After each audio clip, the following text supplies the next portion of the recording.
처음이에요? 저 본 적 없어요. 아, 그래요? 전 작년에 또 재작년하고 작년에 7곡을 워낙 많이 넘어와가지고 뭐 거의 모든 학교를 온 것 같은데 싶어가지고요. 그리고 반갑게도 또 작년에 수성구 학교에서 제 강의를 들었던 분이 이리 전화 오셔가지고 저한테 인사도 하시고 막 이러네요. 오늘 저는 이제 저학년 자기주도 학습 영역을 담당하고 있는 김상도라고 합니다.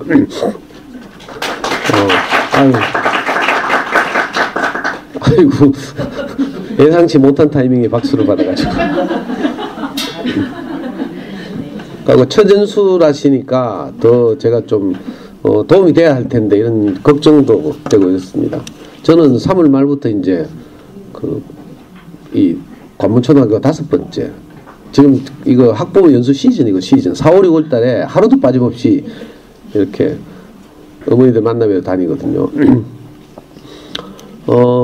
여러분들 앞에 설 때마다 저는 늘 쑥스럽고 어색하고 이렇습니다. 왜냐하면 저는 뭐 교육 관련 전공을 했다거나 또는 교직에 오래 있었다거나 하는 뭐 이런 전문가가 아니고요. 그냥 여러분들하고 똑같은 입장에서 아이를 먼저 키워본 경험이 있는 선배 학부모 이렇게 생각해 주시면 좋겠어요. 솔직히 말씀드리면 저는 이제 좀 쑥스럽긴 한데 우리 아이가 4살 때 우리 와이프가 아이를 키우는 거 보고 이 마이크 상태가 이상하다 좀. 뭐 하여튼 저한테 자꾸 울리거든요.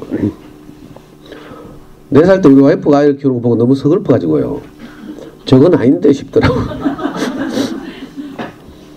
그래가지고 제가 용기를 내가지고 와이프한테요.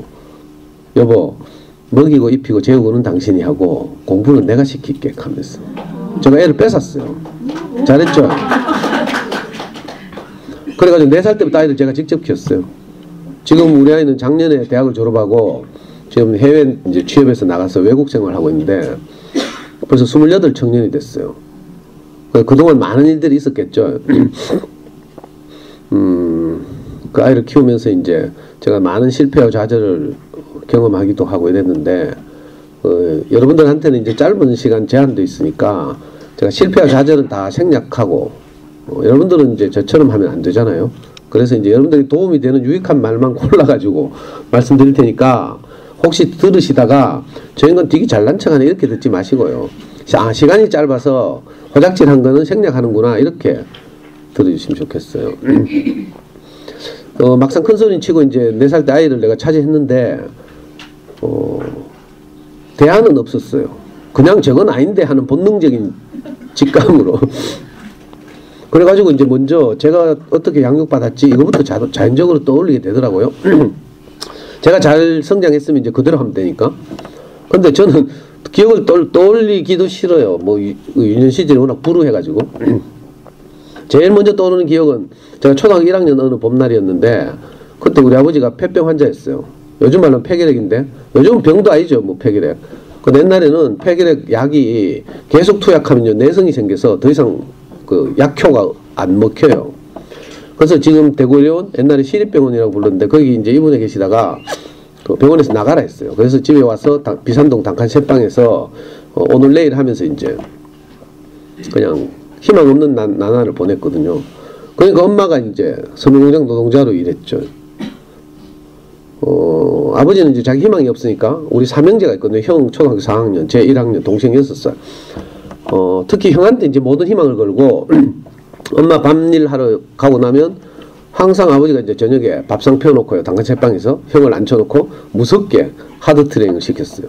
요즘 엄마들이 애들 돌리는 것처럼. 바로 그날 밤도 그렇게 이제 형을 공부시키고 우리 같이 잠들었거든요. 단칸채빵에. 아침에 또 아침에 아니고 새벽에 형이 막 울면서 막 깨워요. 일락 하면서 아빠 죽었다 하면서. 그러고 일어나 보니까 진짜 아빠가 바로 옆에 돌아가셨어요. 저는 지금도 그 트라우마가 있거든요. 그 아버지의 시신을 직접 목격한. 그래가지고 우리 삼형제 막 우니까 이제 주인 할머니 오셔가지고 우리를 주인집으로 옮기고 엄마 공장에 급히 연락해서 이제 장례 절차가 진행됐어요. 그 이후로 이제 엄마가 삼형제를 먹이 살려야 되니까 계속 공장에 일하다 있겠죠. 서민공장 노동자로 오랫동안 일하셨는데, 그것도 이제 형편이 안 돼가지고 엄마가 다니던 공장이 일본말로 그때 힘아진다 하더라고. 일감이 떨어지는 거죠. 그러면 이제 엄마 전공이 아닌 다른 공장에 들어가야 돼요. 그럴 때는 기숙사 가야 되거든. 그래서 우리 삼형제는 이제 친척집에 하나씩 보내줬죠. 저는 초등학교 4학년 때 이제 서울에 있는 외삼촌 집에 가서 이렇게 컸고, 그래서 아주 불우한 어린 시절을 보냈죠. 양육이라는 개념이 없이 그냥 방치. 그리고 우리 삼형제는 아무도 중학교를 못 갔어요. 그러니까 막상 제가 아이를 차지하고 이제 공부시키겠다고 했지만 뭐 대책이 없는 거죠. 너무 답답하잖아요. 사실은 이제 왜 차지했는가 하면요. 제가 공부가 제일 아쉬웠거든. 제가 젊은 시절에는, 지금은 안 그래요. 지금은 제 인생이 충분히 만족하고 감사하지만, 젊은 시절에는 이제 내가 아쉬울 때마다, 인생이 어려운 길에 설 때마다 항상 뭐라고 생각했는 줄 알아요? 내게 한 번만 공부할 기회가 주어졌더라면, 이런 생각을 늘 했어요. 그러니까 누구보다 더 공부에 아쉬움이 크겠죠. 이걸 부정적으로 이야기하면 한 맺혔다 이렇게 말하고요. 그죠? 좀 점잖게 표현하면 이제 아쉬움이 너무 커요. 아마 여러분들도 그러실 텐데, 아이를 키울 때 우리가 본능적으로 제일 먼저 드는 생각이 뭔가 하면, 내가 겪었던 내 인생의 아쉬움을 우리 아이는 겪게 하고 싶지 않다, 이런 생각이 저절로 들죠. 그래서 많은 엄마들이 애들 피아노부터 보내더라고. 하여튼 우아하게 좀 피아노 치면서 뭐 노래도 하고 막 좀 멋있잖아요. 근데 이게 아무나 하는 게 아니거든. 또 어린 시절 복이 있어가지고 피아노를 배운 엄마들은 발레를 보내. 발레 보내면 또 원장님이 다 캐요. 다리 잘 찢어진다고. 그러면 진짠가 싶어가지고 막 5학년 6학년 때까지 보낸다니까. 이게 사실 우리 안에 있는 내 아쉬움을 우리 사랑하는 아이들에게는 겪게 하고 싶지 않다 이거죠. 저도 마찬가지였어요. 저는 공부가 제일 아쉬웠기 때문에, 그러니까 저는 진짜 오리지널 자기주도 학습 전문가예요. 전 중고등학교 안 다니면서 공장 다니고 직업훈련은 나오고 뭐 이거 경사 자격증 따가지고 뭐 익하면서 어떻든 금융고시 해가지고 대학 갔잖아요. 그러니까 진짜 오리지널 자기주도 학습 경험자죠 실제로. 그래서 아이를 이제 잘 키우고 싶어가지고 근데 경험은 없지, 제가 양육받은 기억도 없지, 이러니까 너무 답답해가지고요. 제일 먼저 대구 시내에서 가장 큰 서점에 뛰어갔어요. 그 당시에는 교보 용풍이 내려오기 전이라서 제일서적이 제일 컸어요. 그 제일서적 유학원에 가가지고요. 지금도 기억이 선한데, 그 지하상가 있죠. 동성로에 가면 지하상가.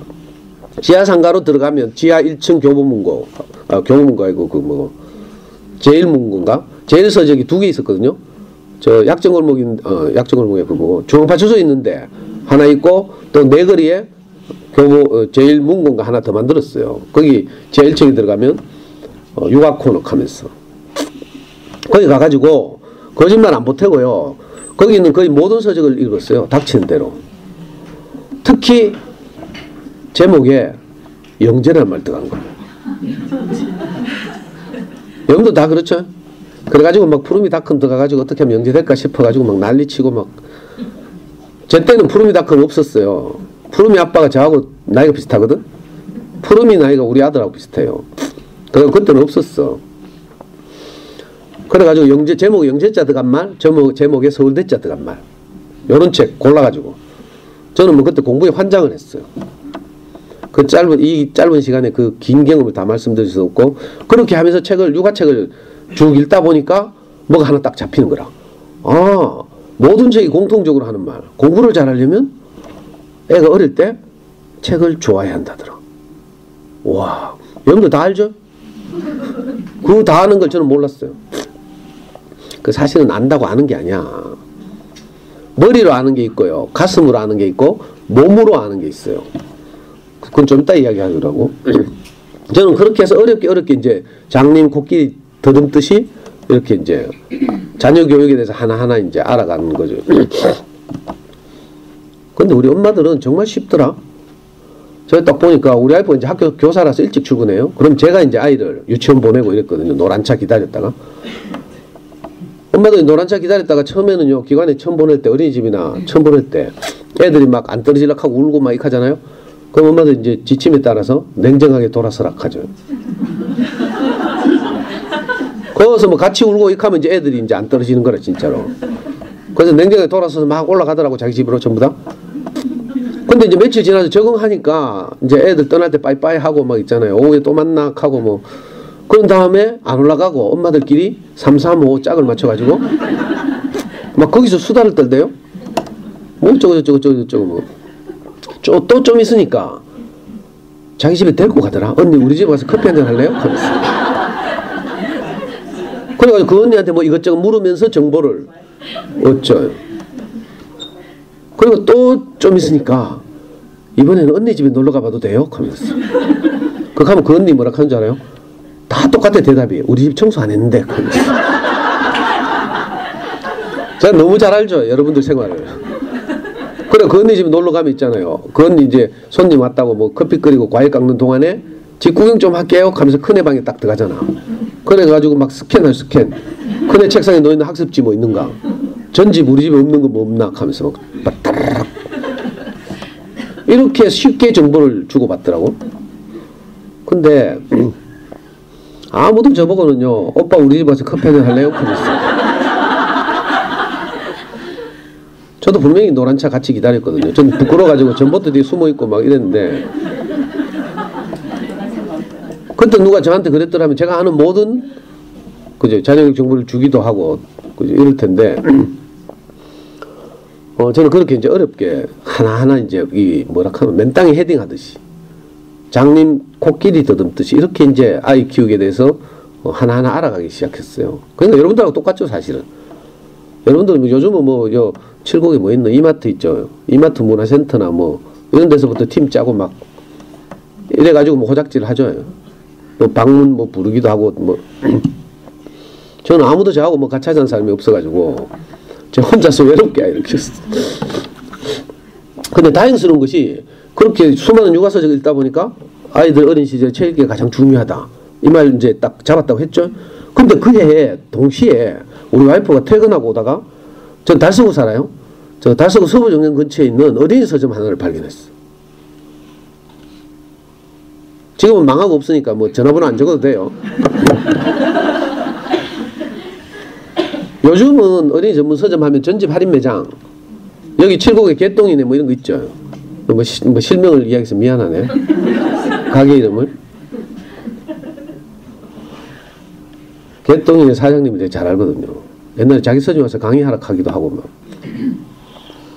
이 어린이 서점 발견했어요. 그게 전집 할인 매장이 아니고 정말 주옥 같은 잘 만들어진 세계적인 단행본들을 그림책들을 전문적으로 모아서 판매하는 서점이었죠.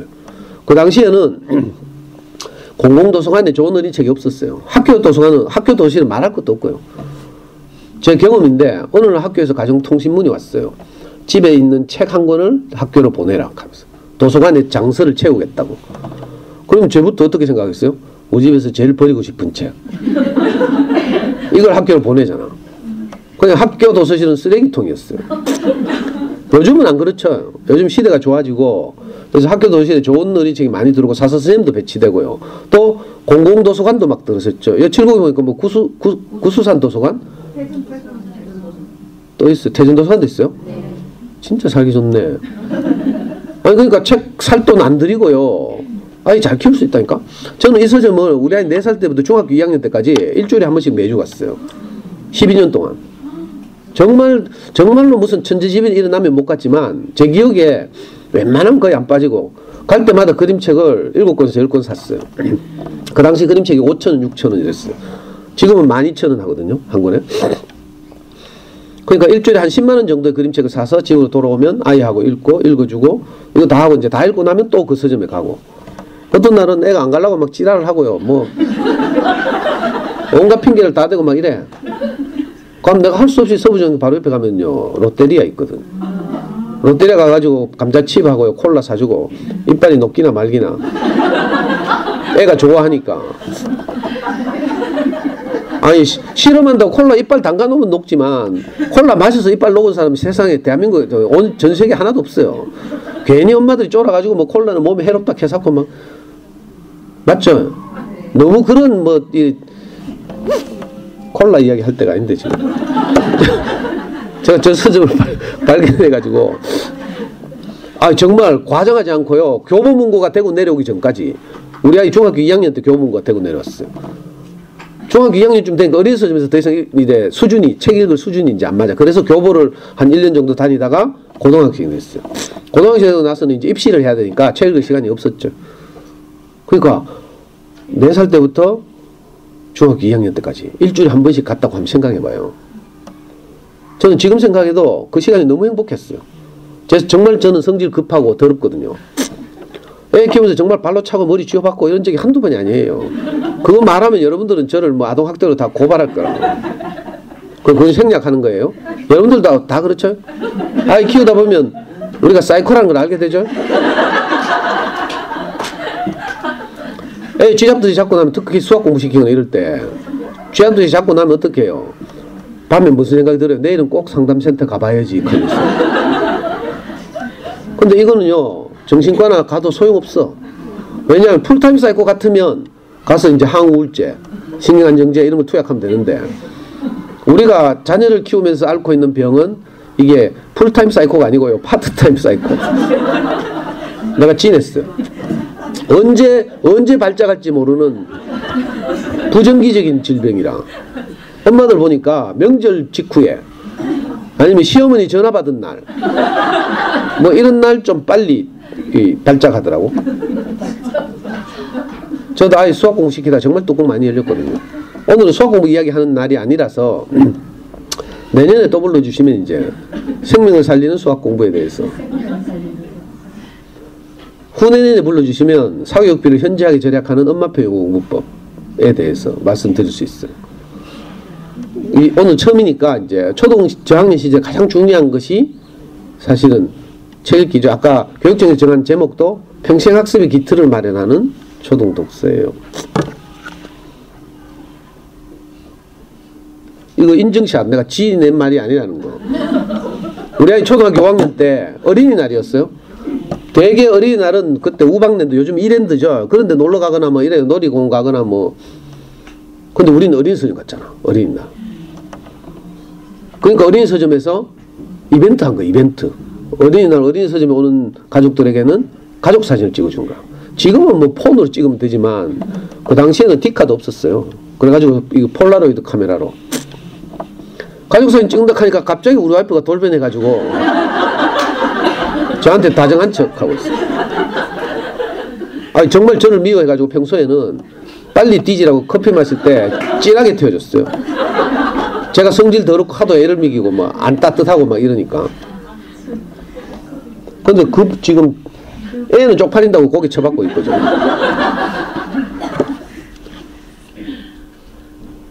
안타깝게도 이제 대구에 그때 어린이 전문 서점이 한 너댓 군데 있었어요. 지금 다 망하고 저 만천동에 가면 조그만 어린이 서점 하나 살아남았어.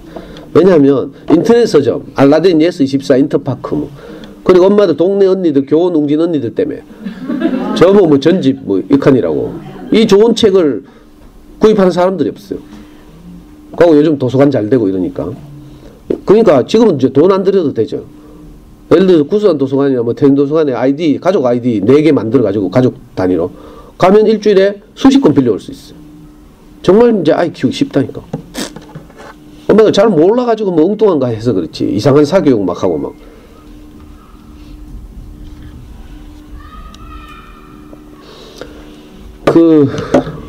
아이들이 건강한 어른으로 잘 자라기 위해서는 3가지 영역의 균형 잡힌 발달이 필요하다고 마리아 몬테소리가 말했어요. 이탈리아 유명한 교육자 알죠? 몬테소리 교구 다 있지 집에. 그 유명한 마리아 몬테소리 여사가 아이들이 건강한 어른으로 자라는 데는 3영역의 골고루 균형 잡힌 발달이 필요하다 이렇게 말했어요. 그 하나가 건강이죠. 건강, 신체적 건강, 행동 발달 이런 거예요. 그 대표적으로 이제 GMO 조작식품 이런 거 먹이면 안 되고, 또 유기농 먹거리 찾고 뭐 이런 거 있죠. 또 MSG 안 쓰고 뭐 이런 거 있잖아요. 이제 건강이죠. 오늘 범위를 벗어나는 거니까 생략하고, 두 번째가 뭔가 하면 인지 영역, 학습과 직접 관련된 영역이죠. 인지 영역이 발달해야 된다 이런 거예요. 인지 영역의 발달을 가장 손쉽게 도울 수 있는 것은요, 경험을 많이 하는 거예요. 그래서 체험학습 다니고 캠핑 다니고 뭐 아이가 직접 몸으로 부딪혀 보는 거죠. 저는 지금도 세탁기를 한 번도 안 돌려봐가지고 빨래를 통에 담는 것까지만 할 수 있어요. 세제를 어디에 넣고 물을 어떻게 뭐 해가지고 이 돌아가는 이건 모른다니까. 여러분도 생각할 때 너무 단순하죠 그거. 맞아요? 저는 지금도 두려워요. 안 해봐서 그래요. 가장 손쉬운 방법은 직접 경험하는 거, 경험, 아이들이. 근데 시간의 제약도 있고 이러니까 어리고 이러니까 모든 것을 다 경험할 수는 없어요. 그래서 어쩔 수 없이 간접 경험을 하는 거죠. 간접 경험을 가장 손쉽게 하는 것은 내가 다 살아보지 못하는 다른 아이들의 삶을 책을 통해서. 그죠? 이게 간접 경험의 가장 손쉬운 방법이에요. 독서, 책 읽기.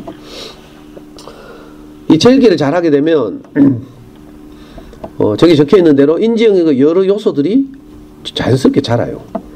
제일 쉬운 게 생각하는 힘이죠. 생각하는 힘. 우리가 아이를 키울 때 가장 중요한 게 뭔가 하면 생각하는 힘을 잘하도록 해야 돼요. 대학에서 뭘 평가하는 줄 알아요? 비판적 사고력, 이걸 평가해요. 사고력이란 게 생각하는 힘이에요. 한자로 표현해서 그렇지. 우리 사회가 가장 중요하게 생각하는 게, 중요하게 평가하는 게 생각하는 힘이죠. 그러니까 초등 저학년 시절에 우리 어머니들이 해야 될 게 뭔가 하면 우리 아이가 지금 생각하는 힘이 자라도록 내가 돕고 있는가, 이렇게. 아니면 단순 반복을 하고 있는가, 이걸 잘 생각해야 돼요.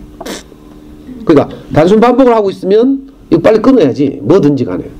근데 이게 생각하는 힘을 자라게 한다면 아주 유익한 거죠. 그래서 가장 생각하는 힘을 자라게 하는 좋은 방법이 책 읽기죠. 책을 읽으면 어쩔 수 없이 저자의 의도 뭐 이런 거 파악해야죠. 줄과 줄 사이, 행간과 행간 사이에 숨어있는 뜻, 이런 것도 있고요. 그 다음에 작품의 배경, 그림, 뭐 환경 뭐 이런 거 있잖아요. 여러 가지를 고려하면서 자꾸 책을 읽다가 생각하게 돼요. 저절로. 여러분들도 가끔씩 책 읽어봐요. 어린 시절이 생각나기도 하고. 그래서 책 읽다가 말고 덮어놓고 또 좀 쉬면서 생각하다가 다시 읽고 뭐 이러거든요. 근데 아이들은 이제 대부분 보면 Y 들고 있죠. Y. 고학년 아이들 보면 책 읽으라 하면 Y 들고 있어요. 왜 그런지 알아요? 생각 안 해도 되거든. 만화는 말풍선과 익살스러운 모양, 표정 뭐 이런 걸로 아이들의 생각을 돕고 있어요. 이 돕고 있다가 좀 좋은 말이네요. 생각 안 해도 내용 파악이 되도록 돕는 게 주로 학습 만화가 하는 일이라. 그래서 학습 만화를 읽으면 뭐 안 읽는 것보다는 좀 낫겠지만 생각하는 힘이 자라기 어렵죠. 왜? 생각 안 해도 되도록 장치를 하고 있는 것이 만화거든요. 안타까운 일이죠. 좋은 어린이책 읽으면 생각하는 힘, 당연히 또 창의력이 자라요. 좋은 전집 말고 좋은 어린이책 보면요, 책의 크기가 다 달라. 저는 어릴 때 서점 가서 책을 사오잖아요. 집에 와서 그 좁은 방에 책을 꽂잖아? 그럼 짜증이 나요. 왜? 책의 크기가 달라가지고. 어떤 책은 책꽂이 안 꽂혀. 너무 커가지고. 이만한 책 있어. 코끼리형 바바 개사코 뭐 이런 그림책. 거인사냥꾼을 조심하세요. 뭐 이런 거 엄청 크거든요. 책꽂이 안 꼽혀. 어떤 거는 키는 작은데 앞으로 튀어나와 있어. 너를 기다립니다인가? 이런 그림책 보면 앞으로 툭 튀어나와 있어. 불편하죠. 근데 책의 크기, 책이 만들어진 재질, 그 다음에 활자, 또 작가들의 다양함, 이런 것들이, 그죠? 아이들의 창의성을 키우는데 아주 도움이 되죠. 근데 반대로, 창의성 키우는데 하나도 도움이 안 되는 책 있죠. 전 뭐라고. 이런 책도 보면 여기서까지 다 똑같아. 표지가. 파스텔 톤으로. 알아요? 해봐서 알겠죠. 그리고요, 당연히 텍스트를 읽으니까 어휘력이 증가하는 거죠. 엄마들 어휘를 키운다고 한자 공부 시키더라. 뭘 진짜 착각해도 그 정도가 있지. 한자 얘기 하지 말자. 또 하고 있는 분들 상처받았기 때문에 겁이 나서 못하게. 그게 아니고요. 그냥 자연스럽게 텍스트를 읽다 보면 자주 출몰하는 어휘들을 이해하게 돼요. 이걸 보고 영어 같은 경우 사이트 워드라고 부르죠. 자주 출몰하는 단어들이 있다고. 이걸 사이트 워드라고 부르는데, 그런 것들 자주 접촉하다 보면 내용이 저절로 이해가 돼. 여러분들 사전 찾아가면서 단어 외운 적 있어요? 없죠. 자주 언급되고 뉴스에 나오고 뭐 이렇게 하니까 어렴풋이 알잖아. 그런 방식이죠. 그게 진짜 어휘를 받아들이는 방식이에요. 그리고 당연히 어휘력이 풍부해지고 하니까 독해력도 늘어나는 거죠. 그러니까 좋은 어린이책 읽기는 아이들의 인지 능력을 향상시키는데 큰 효자 노릇을 한다. 비유하자면 콩나물 키우기 하고 비슷해요. 콩나물 왜 시루 있잖아요. 옛날에 시골 할머니들이 콩나물 시루에 그죠? 콩을 얹어놓고 위에 천으로 덮고 물을 붓잖아요. 시루 밑에 구멍이 뻥뻥뻥 뚫혀 있죠. 그리고 물 빠지게 받쳐놨어요. 나무 같은 걸로. 분명히 우리가 볼 때 물을 부으면 구멍이 뻥뻥뻥 뚫혀서 다 빠져나갈 것 같잖아. 근데 어떻게 돼요? 콩나물이 자라. 안 신기해요? 다 빠져나가는 것 같은데 사실은 콩이 자랄 만큼은 수분을 머금는 거라 흡수하는 거예요. 자, 우리 아이들도 마찬가지인데 좋은 원리책을 읽으면 멍하게 해가지고 아무 반응이 없어. 답답하죠? 근데 뭐가 자란다니까. 엄마들은 여기에 대한 신뢰가 없죠. 그러니까 뭐 책 읽으라 해놓고 뛰가가지고 또 물어봐. 뭐 깨달았노? 동생하고 사이좋게 지내라 카드나 싸우라 카드나. 뭐 질문을 해야 되냐. 주인공이 어떻게 됐는데 뭐 가서고. 엄마들이 맨날 책 자기들이 못 읽잖아 바빠서. 근데 애들이 책 읽은지 확인해야 돼. 근데 책은 안 읽었어. 어떻게 질문해? 못하지. 그러니까 엄마들 돕는 또 뒤에 문제를 만들어가지고 책 뒤에 붙여놓는다. 좋은 전집 보면 그런 거 있죠. 두세 쪽에 문제를 막 붙여놓고 막 엄마들 대신 질문하고 확인하도록. 이건 책이 아니에요. 미안하지만. 그 교재지 그게 무슨 책이에요. 자, 다시 말합니다. 좋은 어린이책은 콩나물이 자라듯이 아무것도 남지 않는 것 같은데 저런 요소들이 자라는 거야. 저게 사실은 시중에 놔둔 뭐 진부한 말로 표현하자면 물고기 잡는 법을 애들이 익히는 거지. 물고기를 잡아주는 게 아니고. 이게 진짜 숨은 실력이에요. 이건 학교 평가로도 드러나지 않아. 생각하는 힘 뭐 이런 게 잘 안 드러나거든요. 그래서 엄마도 불안하죠. 여기에 대한 신뢰가 없기 때문에. 이거 어딘지 알아요? 예? 어떻게 알아요? 친정이 서울이야? 서울 광화문 교보문고 가면 교보문고 창립자 신용호 회장이 이걸 이 교보문고를 처음 오픈하면서 이걸 이 돌비를 구조물을 세웠잖아요. 사람이 책을 만들지만 역설적으로 책이 또 사람에게 영향을 미친다는 뜻이에요. 그러니까 좋은 어린이책은 아이들에게 영향을 미쳐요. 이상한 일이 벌어진다니까. 그러니까 독활동 안 해도 돼. 독활동 하다가 또 뚜껑 열려 잘못하면. 자꾸 뭐 물어보고 이렇게 샀다가 애가 뭐 버벅거리고 모르고 이렇게 하면 있잖아요. 아니 책을 읽고 나서 딱 덮었잖아요. 아무것도 몰라도 돼. 뭘 많이 알아야 된다고 생각한다 엄마들이. 그게 아니고 아 참 재밌었네. 와 재밌어 이렇게. 아니면 아 짠해서 못 읽겠어 이러면 돼. 이건 뭐예요? 우리 어른들 버전으로 말하면 감동을 받았다 이런 뜻이에요. 슬퍼서 못 읽겠다 이런 애들이 있거든. 그러면 돼요. 그 남는 느낌 있죠. 느낌. 좋은 어린이책 읽으면 느낌이 남아. 지식이 남는 게 아니라 느낌이 남아야 이 아이는 책을 좋아하게 돼요. 이걸 꼭 기억했으면 좋겠어요. 책이 우리 아이들에 영향을 미친다. 우리가 뭐 맨날 뚜껑 열려가지고 욕하고 막 애 자존감 낮추는 말 하고 이러는데, 그죠? 우리는 가능하면 입을 다무는 게 좋아, 집에서. 내가 입만 열면 잔소리 하죠? 5초는 못 기다리겠지? 안 그랬습니까? 애 가만히 있는 꼴을 못 보잖아. 여러분들이 하는 말을 하루 종일 따라다니면서 녹음해보라니까, mp3 가지고. 쓸말 하나도 없어요. 우리가 하는 말은 다 지시, 명령, 확인, 질책, 비난, 저주.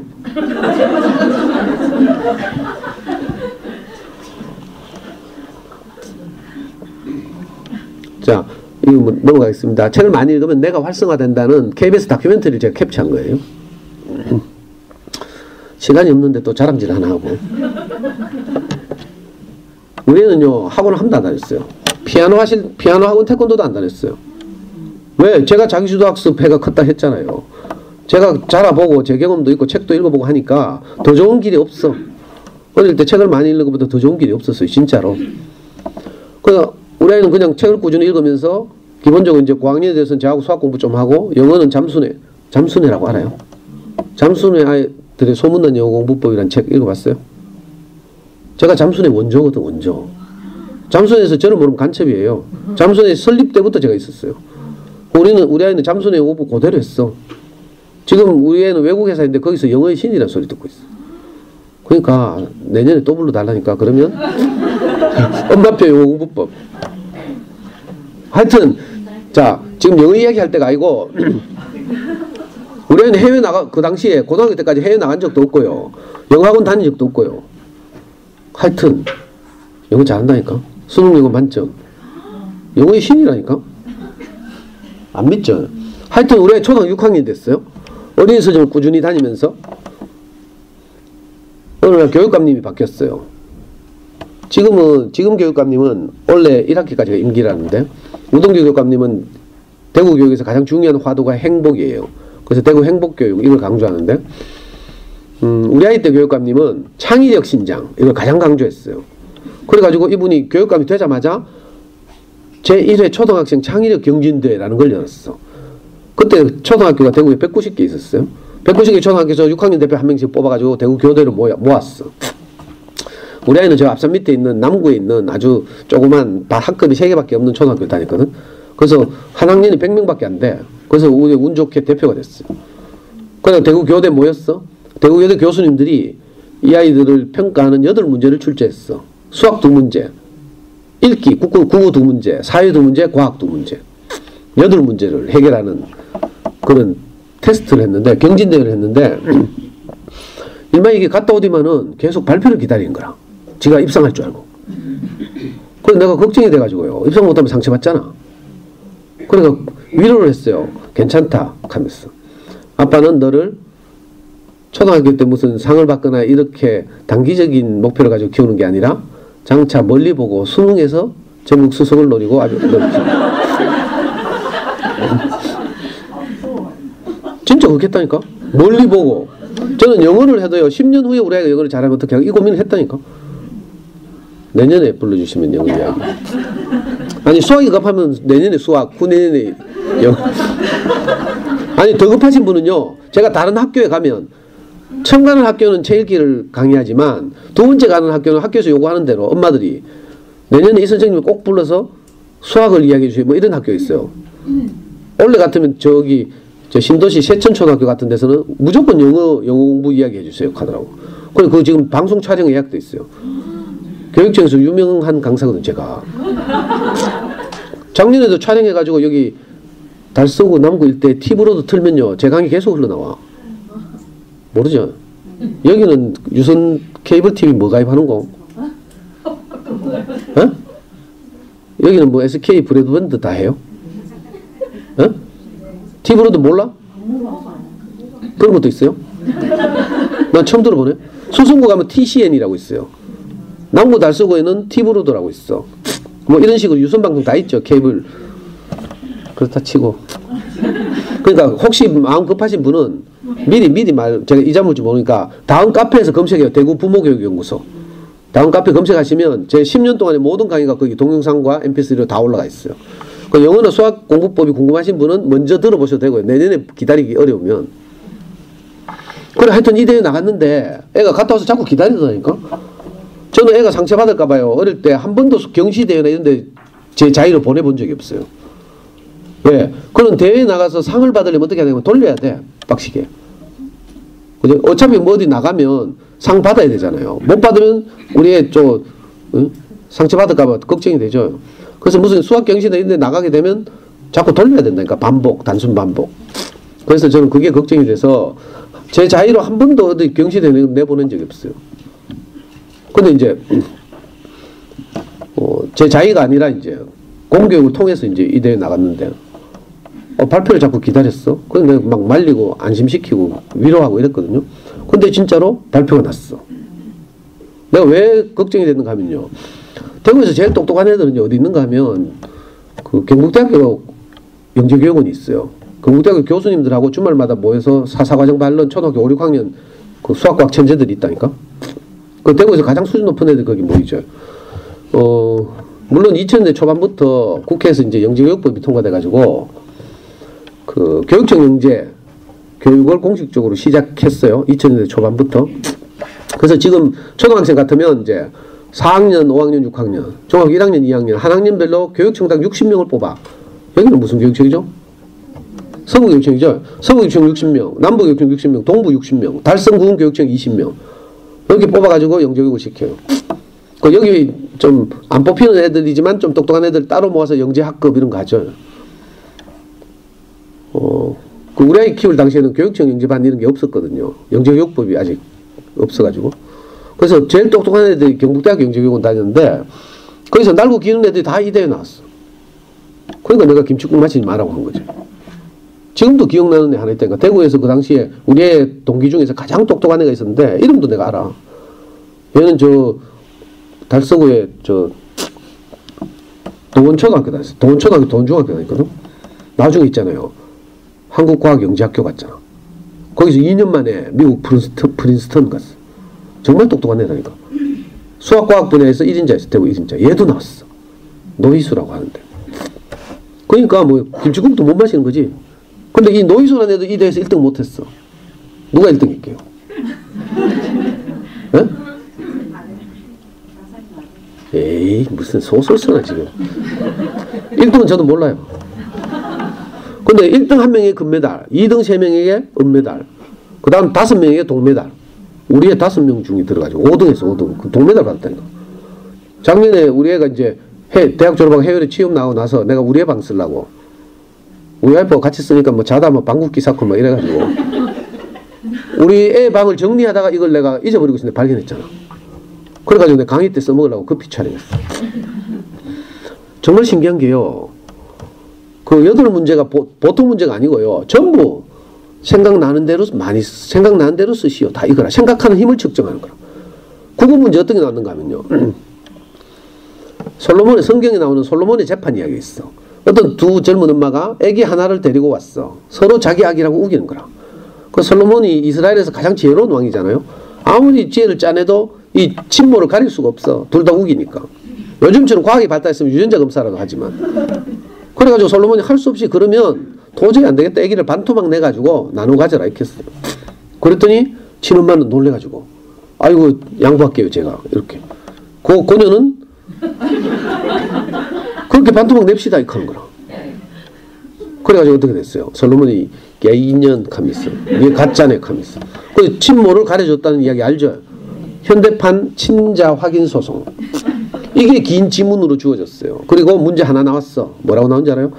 네가 만약 솔로몬이라면 어떻게 친엄마를 가려줄 것인지 생각나는 대로 써라. 좋은 문제죠. 그러니까 애들이 논리적 사고가 없으면 그죠? 뭐 예를 들어서 뭐 제비 뽑는다 이렇게 사면 이제 탈락이지. 논리적으로 어떻게 친엄마를 가려줄 수 있는지 창의적이라야 되고 논리적이라야 되고 생각하는 힘이 있어야 되고. 그거 두 문제가 다 이런 문제예요. 한 문제는 은행나무에 대한 지문을 길게 내주고 지구상에서 지금까지 오랜 뭐 40몇 년 동안의 역사에서 그죠? 지금까지 은행나무는 멸종하지 않고 살아있다. 뭐 이런 취지로 이제 은행나무가 인류에게 주는 유익 이런 걸 쭉 쓴 다음에 문제는 딱 하나였어요. 네가 생각하기에는 이 은행나무가 왜 지금까지 멸종하지 않고 살아있는지 생각나는 대로 써라. 이러고 있어. 수학도 있는데 내가 내년에 뭐 수학 불러주시면 제가 수학 문제 이야기해 드릴게요. 아니 너무 신기하더라니까. 우리는 아무것도 한 게 없어요. 그냥 좋은 어린이 서점 다니면서 책 읽고 이랬죠.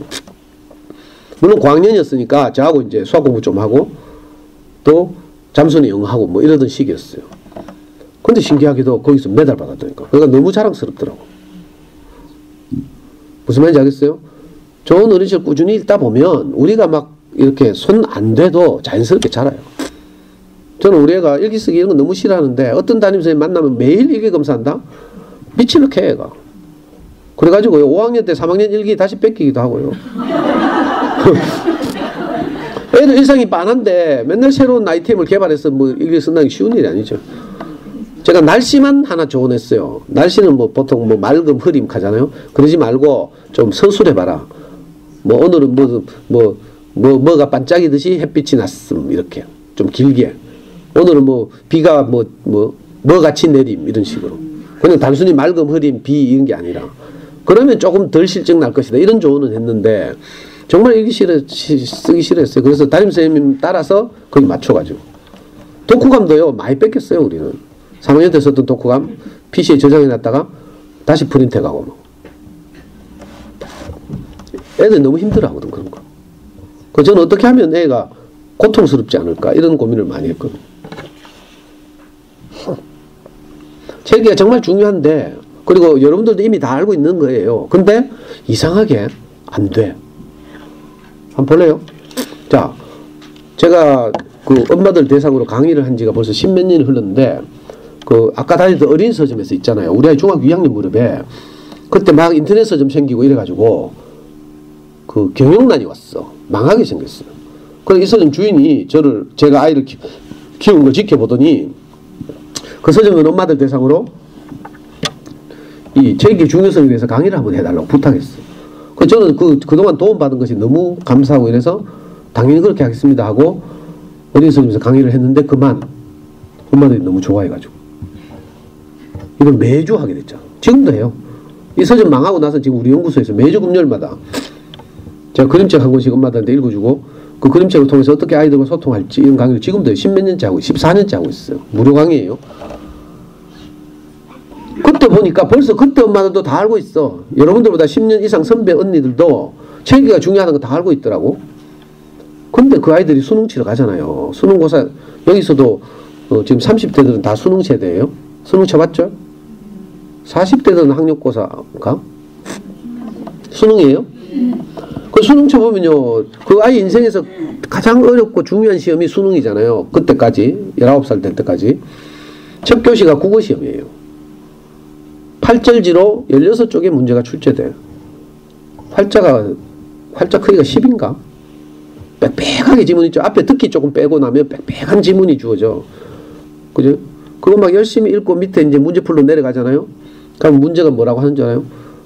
밑줄 친 기역부터 미음까지 중에 용법이 다른 것 하나를 고르시오. 이렇게 하거든. 그럼 다시 또 지문으로 돌아가야 돼.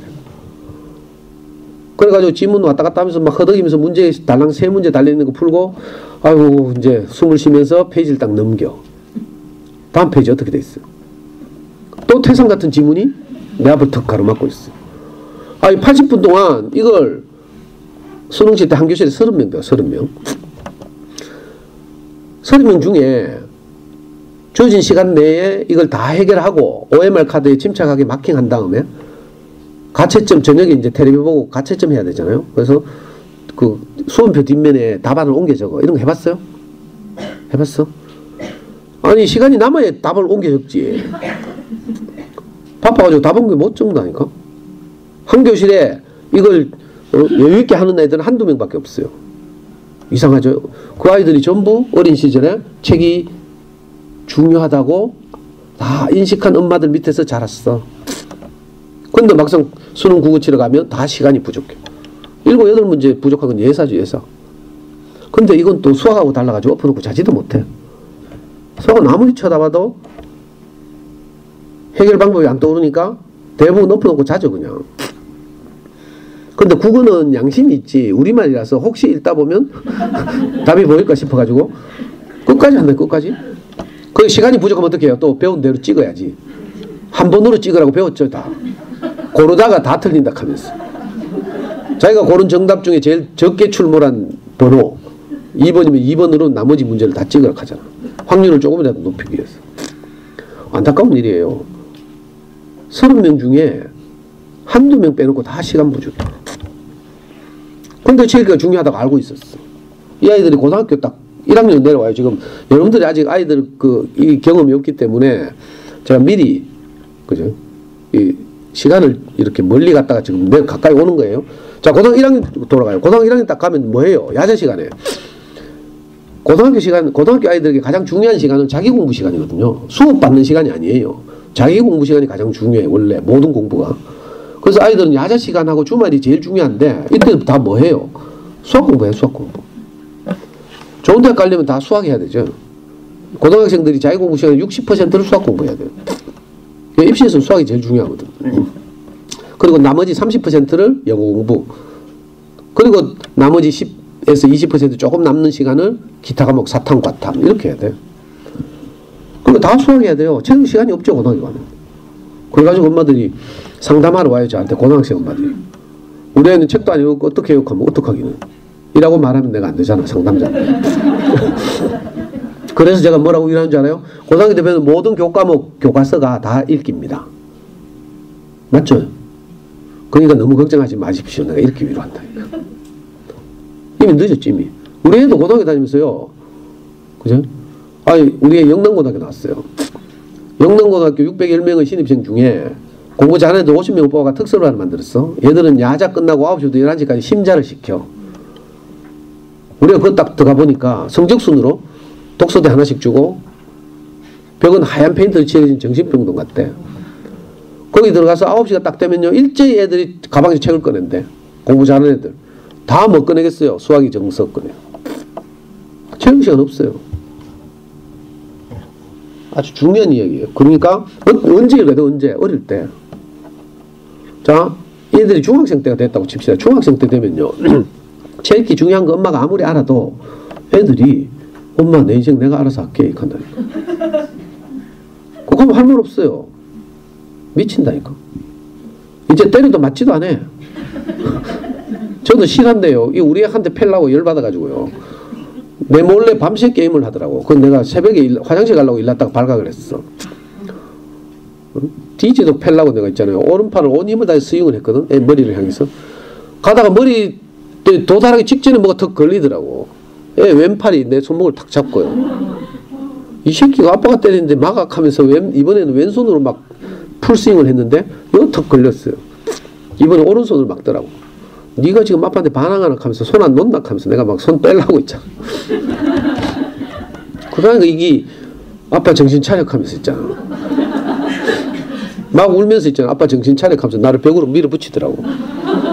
LA 경찰이 범인 제압하는 거 있죠. 어이구. 그러니까 중학생 때는요, 이제 자녀 교육에 관해서 아무리 지가 뭐 하늘을 뚫는 지식과 정보가 있어도 애들이 지가 알아서 하겠다는데 뭐. 근데 정말 똑똑한 엄마들은 그래도 아쉽잖아. 뭐 제일기는 해야 되는데 말은 안 듣고 습관은 안 돼 있고 그러면 어떻게 해요? 여기는 좀 덜한데 보모동 같은 데 가면요, 골목골목마다 국어논술 전문 학원 있어요. 비싼 단가 학원. 근데 보낸다니까. 그거 가서 한 달에 한 권이라도 읽었으면 좋겠다 이런 마음으로. 근데 뭐 가도 소용없죠. 대치동 가도 소용없는데, 대치동이 그 유명한 이범 선생이나 이런 분들이 말하죠. 대치동 학원가에 오는 아이들의 95%는 전기세 내려온다. 유전자 좋고 햇살 있는 5%는 조금 도움이 된다 이렇게 말해요. 근데 뭐 대구서 뭐 대치동도 그런데 대구는 뭐 더하면 더 있지 더 못할 일 없죠. 아쉽잖아요.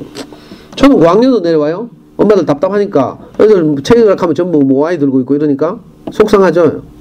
그래가지고 할 수 없이 뭐라도 한다니까 주니어 플라톤 블로그 하든지 뭐 하늘이 독서논술 하든지 뭐 기타 듣보잡 학습지 뭐 이런 거 하죠. 아쉬운 일이에요. 만화책 읽는 것도 참 안타깝지만 이건 뭐 시대가 그러니까 할 수 없어. 만화책은요 어린이 책 시장의 25%가 만화책이거든요. 우리 때부터 그랬어요. 우리 때는 제일 유행했던 책이 그 덕성여대 교수하던 이원복 선생님이 쓴 새 먼 나라 이웃 나라 하면서 유럽의 그 여러 나라 국가들을 소개한 학습 만화가 있죠. 그게 되게 유행했어요.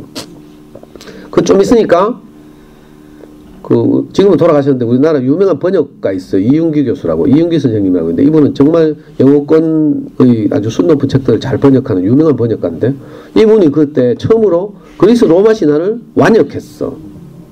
그죠? 다이제스트 한 게 아니라. 그래가지고 막 성인 책 시장에서 그리스 로마 신화 읽기 바람이 불었어요. 그거 보던 어떤 출판사가 어린이 그리스 로마 신화 하면서 만화를 내가지고요. 수십 권 시리즈 나와가지고 완전히 막 정말 조잡한 그림이 있잖아요. 근데 애들 다 그거 들고 앉았어. 또 좀 있으니까 야, 내 참 뭐지? 책 제일 뒤에다가 카드 한 장씩 붙여가지고 마법천자문 하면서 내가지고 또 막 장안을 휩쓸더라고. 애들 독서 습관을 다 망치는 거라 이런 것들이. 애들 그 카드 모은다고 있잖아요. 또 엄마들은 또 뭐 한자 뭐 상급 따면 뭐 대학 가는데 도움이 된다 해서 이런 유언비 어디서 들어가지고 있잖아. 유치원 때부터 한자 시킨다? 좋은 유치원이 엄마는 고르는데 뭐 한자 7급 8급 하는 이런 유치원. 와, 내 속 천불 나가지고 진짜. 저학년 때는 책을 그렇게도 안 읽으니까 분명히 아들 유아기 때는 엄마 잘 때 되면 책 들고 가서 읽어달라고 했죠. 근데 이것들이 초등학교만 들어가면 이상하게 책 안 읽고 있다? 만화 보고 뭐 핸드폰으로 게임 하려고 하고 뭐. 그러니까 속상해서 할 수 없이 뭐 해요? 불안하니까. 학습지 하는 거지. 눈높이. 뭐 이런 거. 미리 말씀드리지만 초등학교 저학년 시절에 학습지를 하는 건요 바보 같은 짓이에요. 미안해요. 전부 하고 있는데. 근데 뭐 오늘 보고 말 거니까 내가 좀 못되게 말하고 가려고. 자극을 좀 주고 가려고요. 학습지를 하는 건요 바보 같은 짓이에요. 왜 그런 줄 알아요? 학습지는 주로 문제를 푸는 형태로 되어 있어요. 맞죠? 자, 문제를 푸는 것은요 아이들이 가지고 있는 실력을 확인하는 데는 도움이 될지 모르지만 그죠? 없는 실력을 증가시키는 데는 도움이 안 돼요. 제 말을 좀 이게 제 말이 어머니 이렇게 접수가 돼야 되는데, 문제풀이는 그죠? 있는 실력을 확인하는 용도지 실력을 향상시키는 용도가 아니라고요. 그러니까 애들이 독해력, 어휘력, 창의력 이런 게 늘어나려면 책을 읽어야지 문제풀이가 안 돼. 그냥 무식하게 꾸준히 책을 읽어야 돼요. 근데 이건 엄마들이 볼 때 공부가 아닌 것 같아. 그러니까 책을 읽고 있는 놈 보고도 공부하라 하는 엄마들이 있어. 책 읽기보다 더 좋은 공부가 없다니까. 공부라는 게 꼭 문제를 풀어서 정답을 맞추고 이게 공부가 아니에요. 문제풀이는요, 고등학교 가면 3년 내에 해. 여러분도 해봤죠? 고등학교 가면 1년 내에 모의고사 치고 중간기말 4번 내신 치죠? 우리 아이 영남고등학교 다닐 때 8번의 모의고사 치더라고, 1년에. 교육청 모의고사 4번. 그리고 사설 모의고사 4번, 8번. 치고 나면 또 떼요. 고등학교 선생님들 무섭거든. 오답하게 해요, 오답. 틀린 거 다 노트에 옮겨 적게 한다니까. 우리는 몇 문제 안 틀렸어요. 하루 저녁이면 오답 노트 다 했어. 근데 그거 반타작 하는 애들 어떻게 했어? 한 달 내에 오답 적어야 돼. 그러면 한 달 후에 또 시험 친다니까. 미친다니까. 그리고 수업 시간이나 보충 수업 시간마다 다 문제 해설하죠. 선생님들 다 문제풀이 해설해요. 그러니까 문제 푸는 스킬은 고등학교 때 배우면 된다. 지금부터 뭐 문제 풀어가 한 개 더 맞고 이거 아무 소용 없어요. 단거리 경주 같으면 모르지만. 자녀교육은요, 단거리 경주가 아니에요. 이번에 동계올림픽 때 쇼트트랙 보니까 뭐 저끼리 뭐 잡고 밀고 막 쓰러지고 넘어지고 가관이죠. 왜? 그 트랙이 짧잖아요. 그 코스도 짧고 금방 승부가 나. 그러니까 미친 듯이 달려야 되니까 막 서로 뭐 몸싸움하고 막 이러죠. 근데 그 매스 스타트인가 뭐 스피드 스케이팅 보니까 이승훈하고 뻘 서가지고 출발하더라고. 봤어요? 그리고 그 게임 보니까 그 우리 이승훈하고 정재훈인가 둘이 결승에 올라가가지고 하는 거 보니까 그 중에 한 놈이 다른 애들과 상관없이 지 혼자 막 앞에 나가서 달리대. 반바퀴 먼저. 걔가 응애됐어요. 등수에 못 들었죠. 오버페이스는 오버페이스. 무슨 말인지 알겠어요? 근데 이승훈은 어때요? 한 5, 6등 하는 데서 딱 숨어가지고 정재훈이 제일 앞에서 다른 놈 못 나오게 막고 있고 막. 그죠? 그래가지고 막 계속 달리다가 스포트 할 때쯤 돼서 이승훈이 팍 치고 나와가지고 1등 했잖아. 자녀교육은 이거 맨스타드보다 훨씬 긴 거라. 마라톤 같은 거죠, 마라톤. 마라톤은요, 마라토너들은 주로 언제 스포트를 한 줄 알아요? 35km 지점.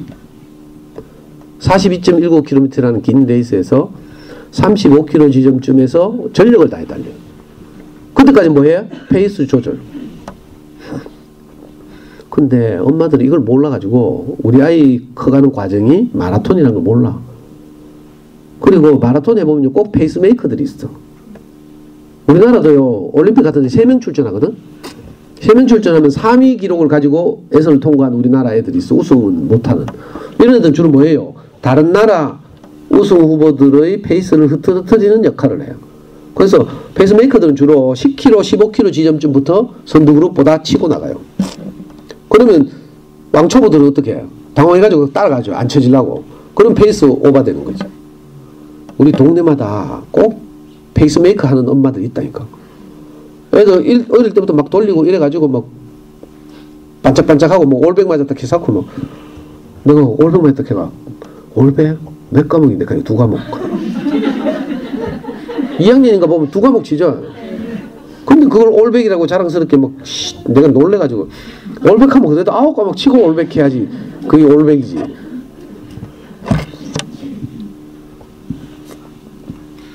그 어릴 때 물론 너무 똑똑해가지고 있잖아. 뭐 주머니 속에 송곳처럼 너무 뾰족해가지고 주머니 뚝 올라오는 거 할 수 없어.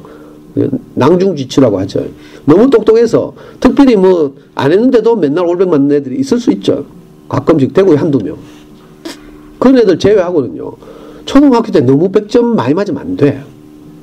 미안한 말이지만 그건요. 오버페이스 하고 있다는 뜻이라. 어린 시절에 책을 읽어야 될 시간에 문제를 푸는 거죠. 그거는. 기말고사 한 개 더 맞추려면 어떻게 해야 돼요? 문방구 뛰가가지고 넘기는 문제집 잔뜩 사다가 전체해법, 디딤돌, 뭐 두산동화 다 사야지. 그래가지고 넘기는 문제집 계속 돌리면서 풀려야 한 개 더 맞는다니까. 한 개 더 맞으려면 각 출판사별 문제집 한 권 더 풀려야 돼. 이 쉬운 게 아니에요. 공부 잘하는 애들 세계에서는 그래. 그러니까 불필요하게 100점 맞잖아. 이거 오버페이스 하고 있을 수도 있어요. 그게 아니라 지금 문제풀이는 좀 서툴더라도 왜 특히 저학년들 그렇죠? 저학년들 틀려오는 거 보면 말귀를 못 알아들으면 틀려. 네이버에 그런 웃기는 대답 많이 돌아다니고 있잖아요. 검색해봐요. 그러니까 초등학교 저학년 시절 핵심적인 건요, 책을 많이 읽어주는 거라. 그래야 말귀를 알아듣지.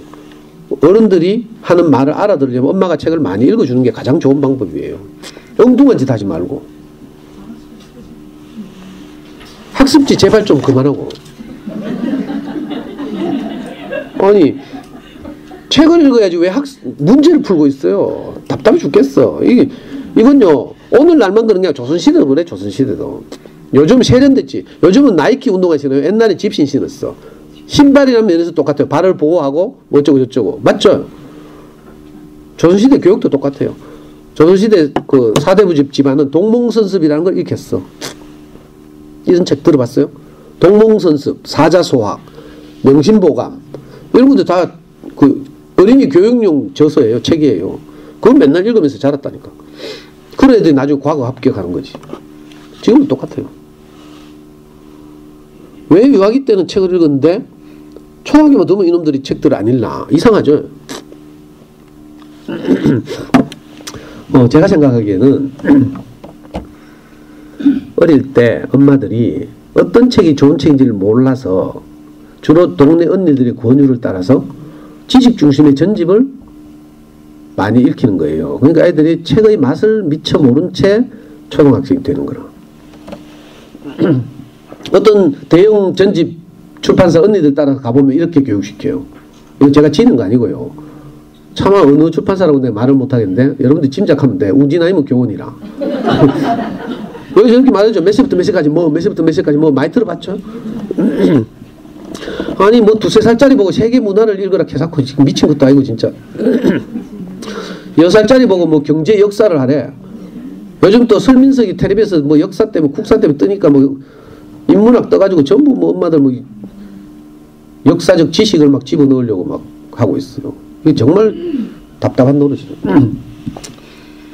5살 때 인물 이야기 읽기래. 옛날에는 인물이랑 가고 이제 위인 전집이라 했죠. 위인 전집. 요즘은 그래도 좀 세련돼져가지고 인물 이야기 이렇게. 옛날에는 위인 전집 하면 전부 전쟁 영웅, 왕, 장군 이런 사람들, 대통령 뭐. 그거 읽고 그래 되라 이거지. 본받고. 대통령은 다 감옥 가는데 뭘 대통령 되라고 하지. 근데 요즘은 조금 이제 우리 의식 수준이 높아지고 이래가지고 이제 우리 주변에서 성실하게 살면서 자기 성취를 이룬 사람들의 이야기 이제 이렇게 바뀌었어요. 그래서 인물 이야기 이렇게 바뀌고 있죠. 근데 아이들은요 지 밖에 몰라. 엄마 아빠 인생도 몰라요. 관심이 없어. 안 그랬습니까? 어릴수록 지 밖에 모르잖아요. 이제 어른이 된다는 건 타인을 배려한다는 거거든. 저는 우리 애가 아빠 엄마를 잘 만나가지고 너무 포시럽게 크길래 우리 애 초등학교 5학년 때인가 제가 우리 애하고 아이디어를 냈다. 여름방학 때 아빠 인생 체험하기. 여름방학 때 아빠가 비산동 달동네를 얼마나 많이 이사 다녔는지. 저는 초등학교 4학년 때 알바를 처음 했어요. 아이스케이크 장사. 그때 오후반이었는데 제가 오전에 얼음창고에 가면 동네 형들이 건달들이 초등학생이 저한테 제 몸뚱이만한 크기 아이스박스 하나 걸어줘. 멜빵 이래가지고 거기에 아이스케이크가 들었어요. 아이스케이크 통 옆에는 그물망이 하나 걸려있어. 거기에 빈병을 받고 아이스케이크를 주는 거죠. 온 동네를 돌아다니면서 아이스케이크 이렇게 찹쌀떡 이렇게 하죠. 이 끝이 중요한 거 끝. 아이스케이크 이렇게. 저 초등학교 4학년 때 이거 했다니까.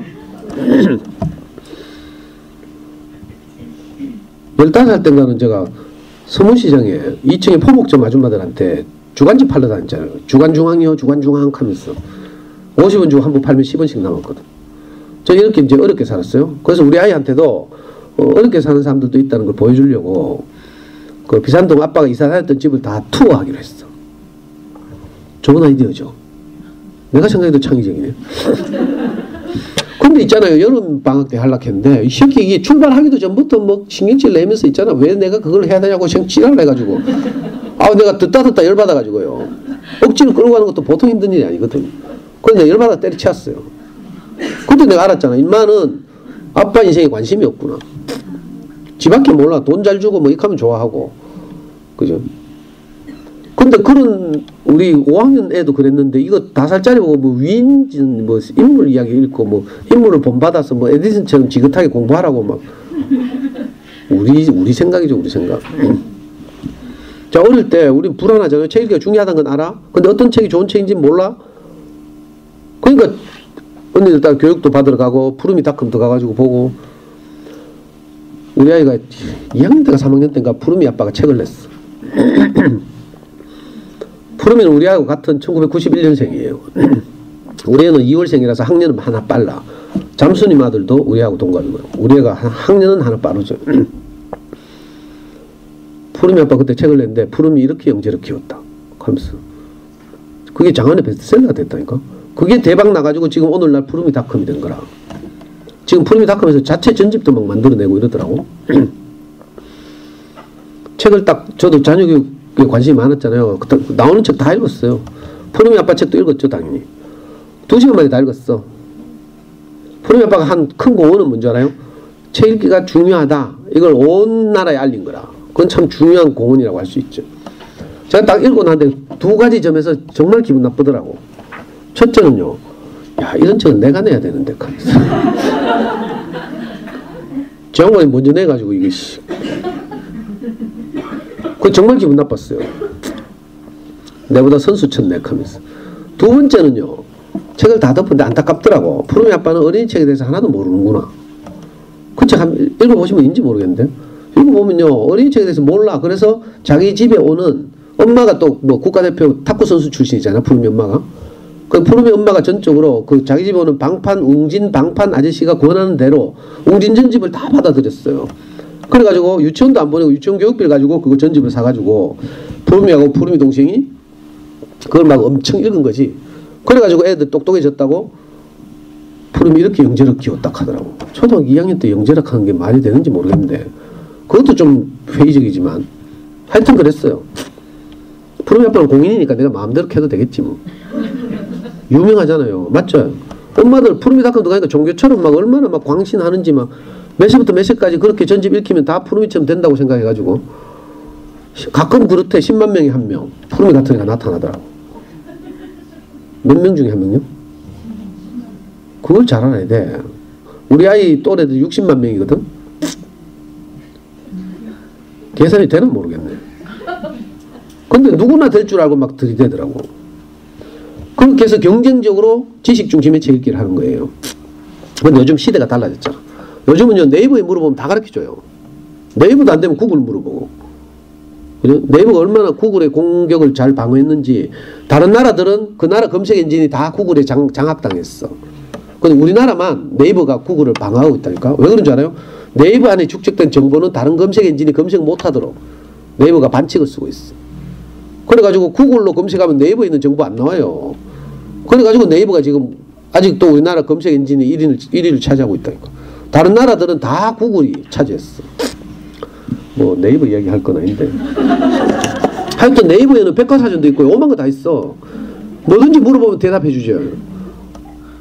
어제 우리 연구소에서 저하고 같이 그죠? 수학 공부하는 꼬마가 제가 이제 강의에 이 생동감 있는 강의를 하기 위해서 제가 한 10명 정도의 고학년 중학생을 수학 공부를 제가 직접 시켜요. 제 강의를 오래 듣고 이제 저를 신뢰하는 엄마들, 아이들. 한 애가 5학년짜리 한 애가 어제 와가지고 뭐 묻더라. 불은 고체예요, 액체예요, 기체예요 하면서 자기 담임이 숙제를 냈대. 어렵죠. 그래 내 네이버에 물어봤잖아. 아주 간단해. 자, 고체, 기체, 액체는 물질의 존재 상태죠. 그런데 불은 물질이 아니라서, 그죠?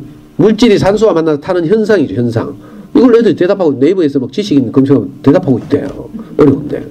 나도 잘 모르겠더라고. 근데 네이버 물어보면 다 가르쳐 준다니까? 이제는 지식과 정보는 제공돼요. 근데 그 제공되는 지식과 정보를 우리가 어떻게 새로 가공해서 창의적인 새로운 정보를 만들어내는가, 이런 능력이 중요하다니까. 그래서 창의성이 아주 중요하고요. 지식 중심의 책 읽기를 하면 아이들이 책의 맛을 모르게 돼요.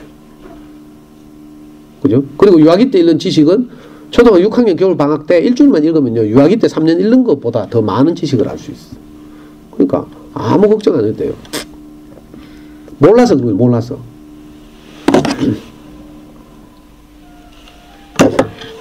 이 학교 이거 렌즈 갈아야 되겠다. 너무 화면이 좀 흐릿하죠. 이게 이제 저 뭐라카노 크기도 그렇고 진짜 오래된 거네 이거. 프로젝트 생긴 거 디자인도 좀 촌스럽고 렌즈만 갈 게 아니고 아예 본체를 가는 게 좋겠네. 화면 좀 희미하죠. 어떤 집 거실을 제가 촬영했어요. 근데 엄마도 귀신같이 알더라고. 저기서 저까지는 웅진거, 저기서 저까지는 경운거 하면서. 책 읽고 싶겠어요? 안 답답해요?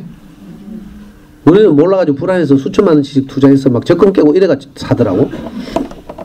근데 애들이 입장에서 생각하면 답답한 노릇이죠. 그러니까 제가 옛날에 철이 없을 때는, 젊을 때는 강의를 하면서 저거 빨리 중고나라 갖다 팔라 했어요. 괜히 쳐다봐봐야 뚜껑만 열린다고. 초등학교 가고 나서는 본전 생각 나가지고 애 쳐다보다가 저거 쳐다보다가 그날이 올 줄 알고 기다리는데 안 와. 그러니까 뚜껑 열리기 전에 빨리 갖다 팔라 했는데 파는 엄마들이 거의 없어. 내 말 무시하는 거야 뭐. 나중에 깨달았는데 제가 10년 후에 깨달았잖아요. 엄마들이 인테리어 무너질까봐 못 파는구나. 저걸 인테리어로 생각하고 인테리어로. 맞죠? 저거 맷질 빼면 허하잖아. 허.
제가 어느 날 유튜브를 검색하다가 이걸 발견했어요.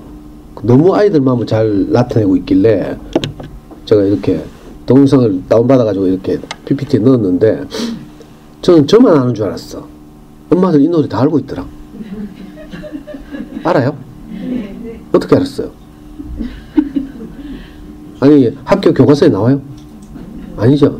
근데 어떻게 알지? 그래요? 어렸을 때부터? 에? 그래요? 애들 마음을 정말 정확하게 잘 대변하고 있죠. 자, 아까 인지영역의 발달에 체육이가 정말 도움이 된다는 이야기를 했어요. 그 인지영역은 주로 학습에 도움되는 영역인데, 우리가 아이를 키우다 보면 이제 제가 이제 그런 경우인데 공부 하다 보면요 애가 마음의 상처를 받아요. 제가 아빠잖아요.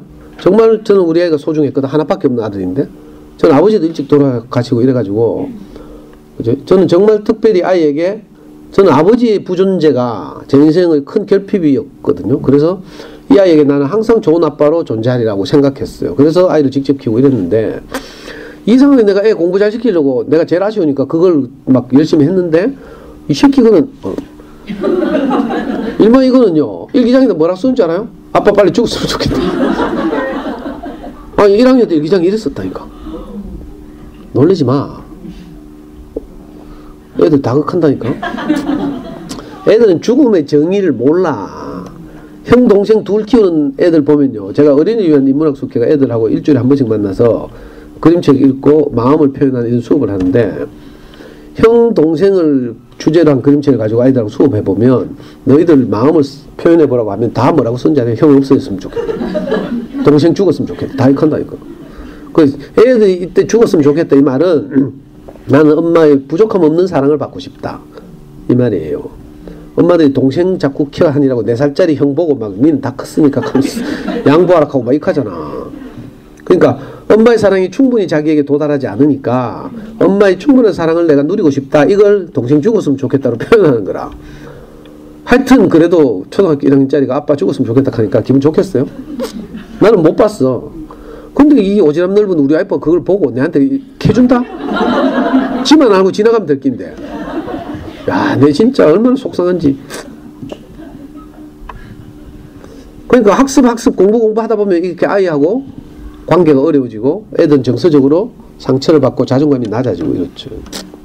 그래서 몬테소리 여사가 세 번째 영역, 세 가지 영역이라고 했죠. 신체 영역, 인지 영역, 정서 영역. 자, 정서적으로 아이들을 안정시키는 것이 중요하다. 자존감을 높이는 게 중요하다. 이런 말이죠. 근데 처연적인 우리는 잘 안 돼. 우리 다 사이코라고 했죠. 인정했죠, 약간?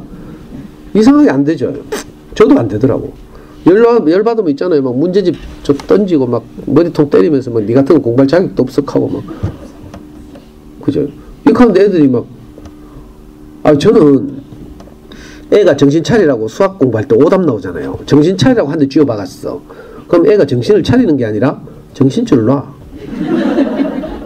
아빠하고 눈 초점을 못 맞춰요. 무서워가지고. 내가 고함을 버럭 지르니까.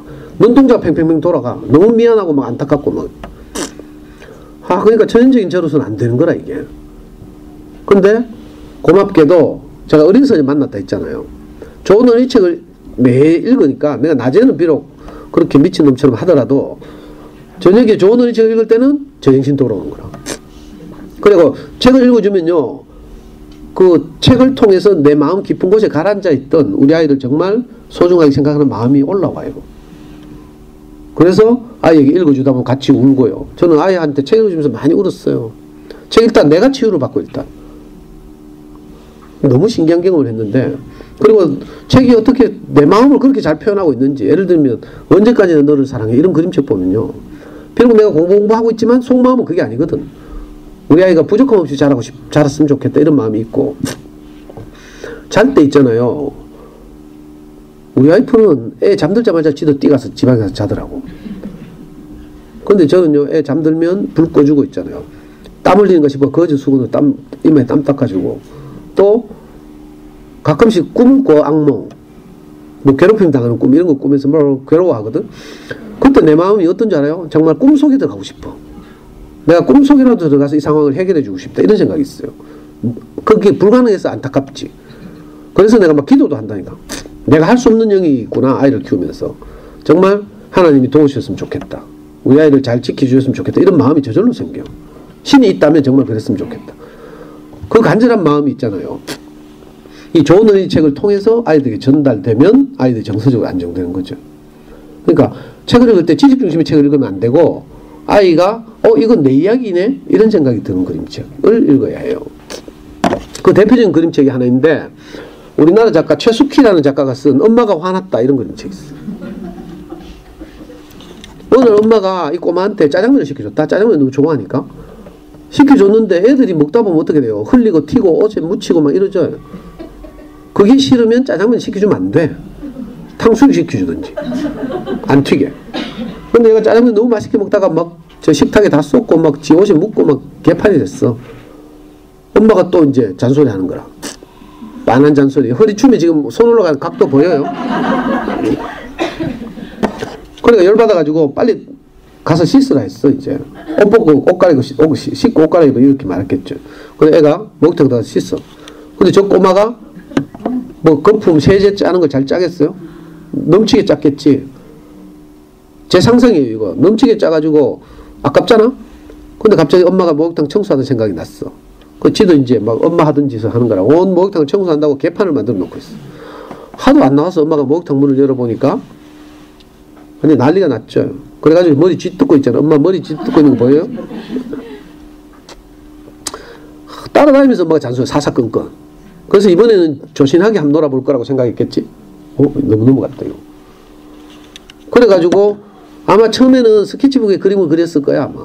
근데 애가 막 상상력이 너무 뛰어나고 이러니까 스케치북은 조그맣고 온 방바닥하고 벼락박이 막 저거를 엄마 이제 드디어 우리가 가지고 있는 증세가 시작됐죠.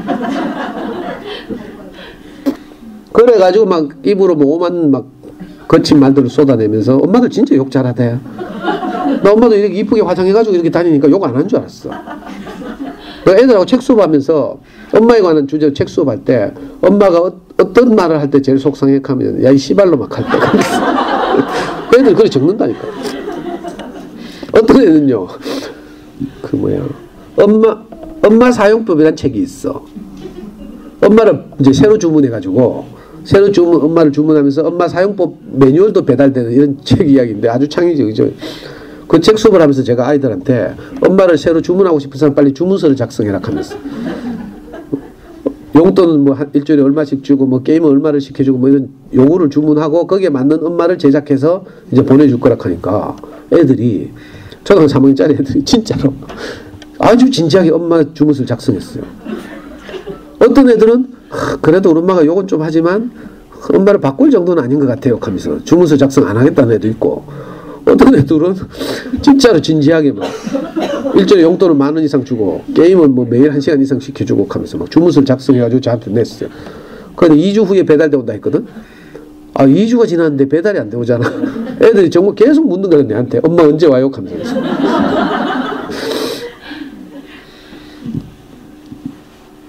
이 엄마가 너무 열받아가지고 온갖 이제 막 그죠 저주를 퍼붓는 거죠. 그러니까 이 최수 기자가 뛰어난 점이 뭔가 하면요. 우리가 하는 말 듣고 애들이 자존감이 점점 낮아지잖아. 그걸요 애 크기가 작아진다고 그림으로 묘사했어요. 그 엄마가 저렇게 막 폭풍 잔소리를 하니까 애가 점점 작아지고 있어. 점점 작아졌죠. 나중에 왜 된지 알아요? 애가 안 보여. 사라졌어. 우리가 어떤 때는 애가 안 보이죠.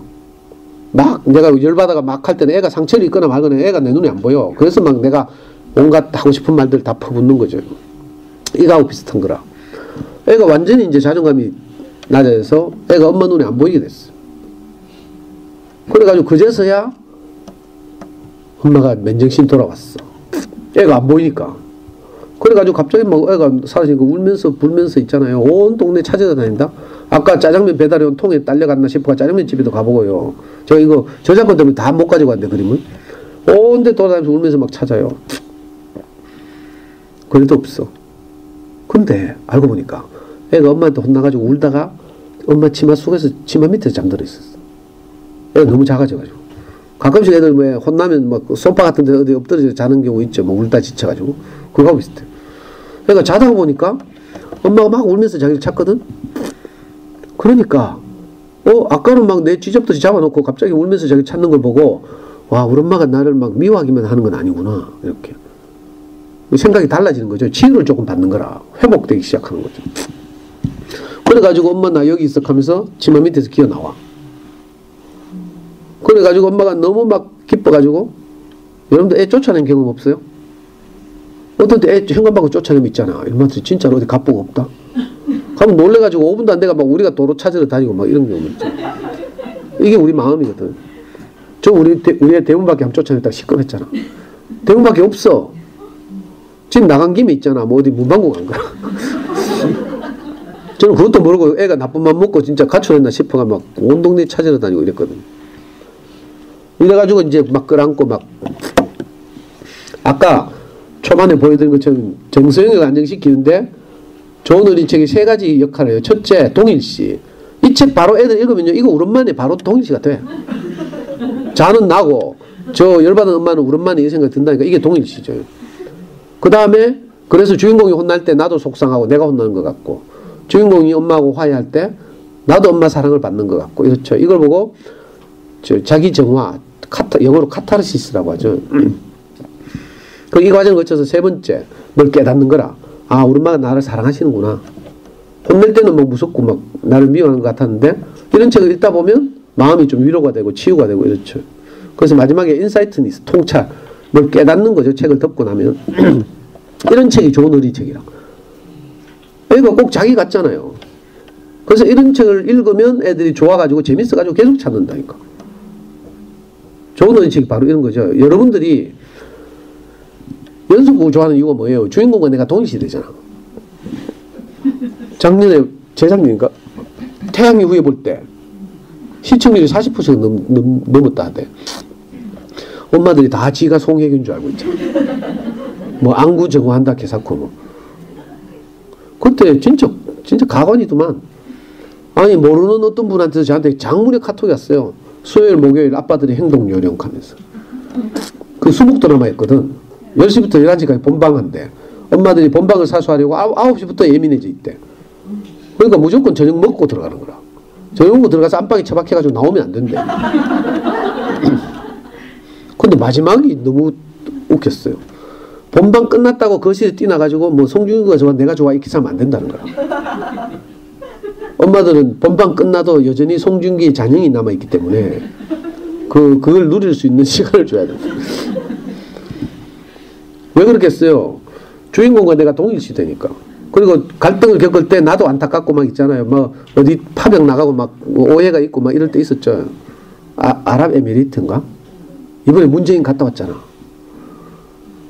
그 갈등 있을 때 나도 막 아슬아슬하고 막 그죠? 그렇게 하다가 또 뭐 이렇게 소통이 일어나서 화해하고 막 뽀뽀하려고 하면 막 내가 뽀뽀하는 것처럼 막 찌릿찌릿하고 막. 요즘 우리 와이프 보니까 효린의 민박 박보검 나오니까 아주 눈이 반짝반짝 하면서 막.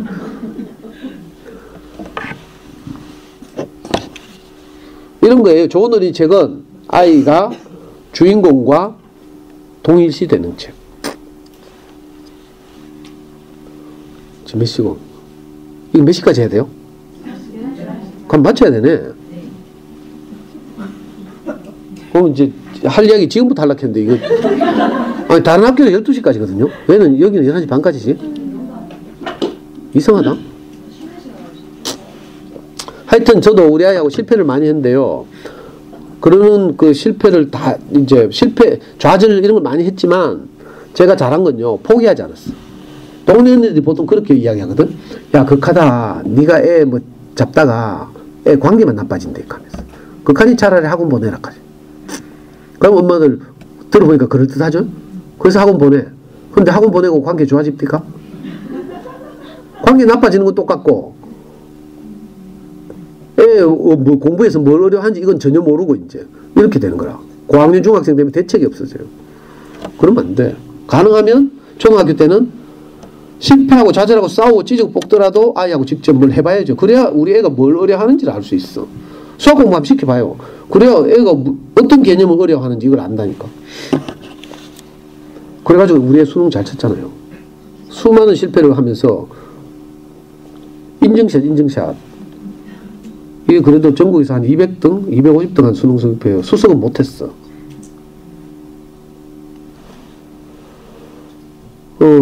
책을 좋아하게 하려면 그러니까 어린 시절 책이 가장 중요한데 아이들이 책을 좋아하게 하려면 좋은 어린이 책이 일단 있어야 되겠죠. 그건 아까 말씀드렸어요. 학교 도서관, 공공도서관을 가족 아이디를 만들어서 적극적으로 활용했으면 좋겠다.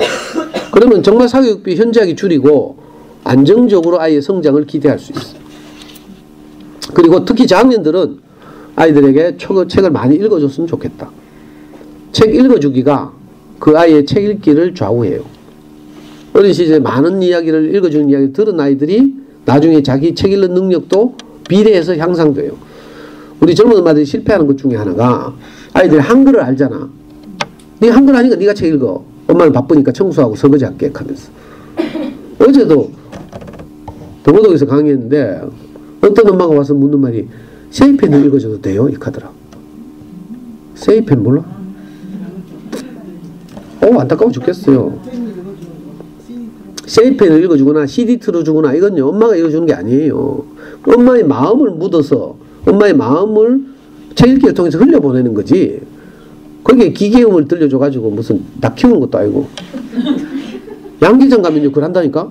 양계장에서 닭을 일생 동안 낳는 알의 개수가 정해져 있다대. 내 친구 하는 양계장 전라북도에 있는 양계장 내가 가본 적이 있는데 거기 가니까 케이지에 다 헤어놓고요 밤새 음악 틀어줘. 불 켜놓고 닭이 잠을 못 자. 그리고 계속 빨리 알라고 통닭집으로 넘어가는 거지. 우리 애들한테 CD 틀어주고 뭐 세이펜 이씨 그게 아니라 아이들이 한글을 알아도 책을 읽는 거 굉장히 어려운 작업이에요. 우리가 영어를 알지만 영어책 잘 못 읽잖아. 그렇죠? 애들 책 읽어보면 3, 4학년 떠듬떠듬거리고 뭐 이래요. 그런 아이들에게 가능하면 엄마들이 책을 많이 읽어줘야 돼. 그 읽어주는 이야기 들어야 책 읽기는 행간의 숨은 뜻, 뭐 띄어 읽기, 저자의 의도, 그림, 해설, 뭐 많은 작업들이 필요한데 아이들 능력으로는 1학년 책밖에 못 읽지만 엄마가 읽어주면요 3, 4학년 것도 아이들이 들으면서 소화돼요. 그러니까 훨씬 더 많은 폭넓은 책 읽기를 할 수 있게 하는 거죠. 그래서 가능하면 그림책 읽어주면 돼요. 엄마도 목 아프니까 아빠의 도움을 받고 또 글밥 짧은 그림책을 읽어주고 이러면 되죠. 자, 도서관에서 책을 읽을 때 어떤 책을 고를까? 이게 고민되잖아요. 그래서 제가 4가지 방식을 소개하겠습니다.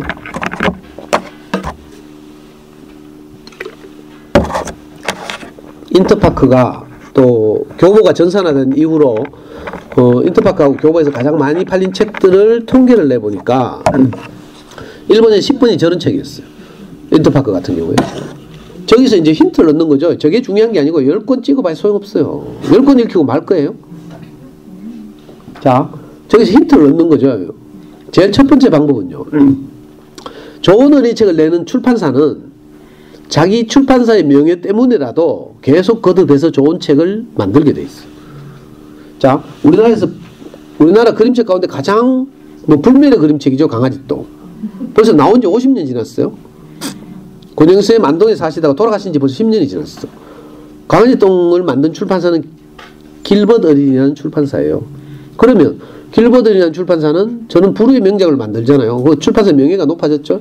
그러면 그 명예를 위해서라도 더 좋은 책을 만들게 돼 있어요. 이런 식으로 제일 처음 쉬운 방법은 출판사를 따라가는 거예요.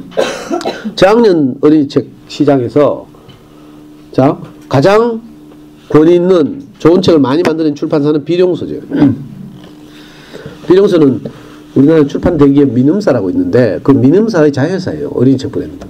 이 비룡서에 나오는 저학년 문고나 아니면 그림책들은 아주 좋죠. 질 높고 이래요. 그래서 도서관에 가시면 비룡서 책은 그냥 빼와서 애들한테 읽히면 돼요. 물론 그 중에 애들한테 잘 안 맞는 것도 있지만 다 맞을 수는 없죠. 그러나 대부분 애들이 좋아할 만한 창의적인 책들이다. 비룡서와 쌍벽을 이룬 출판사는 시공주니어예요. 전두환 장남이 세운 출판사로 유명하죠. 시공사의 어린이책 브랜드 시공주니어. 제가 어렵게 막 공장 다니면서 금융고시가 대학 들어갔잖아요.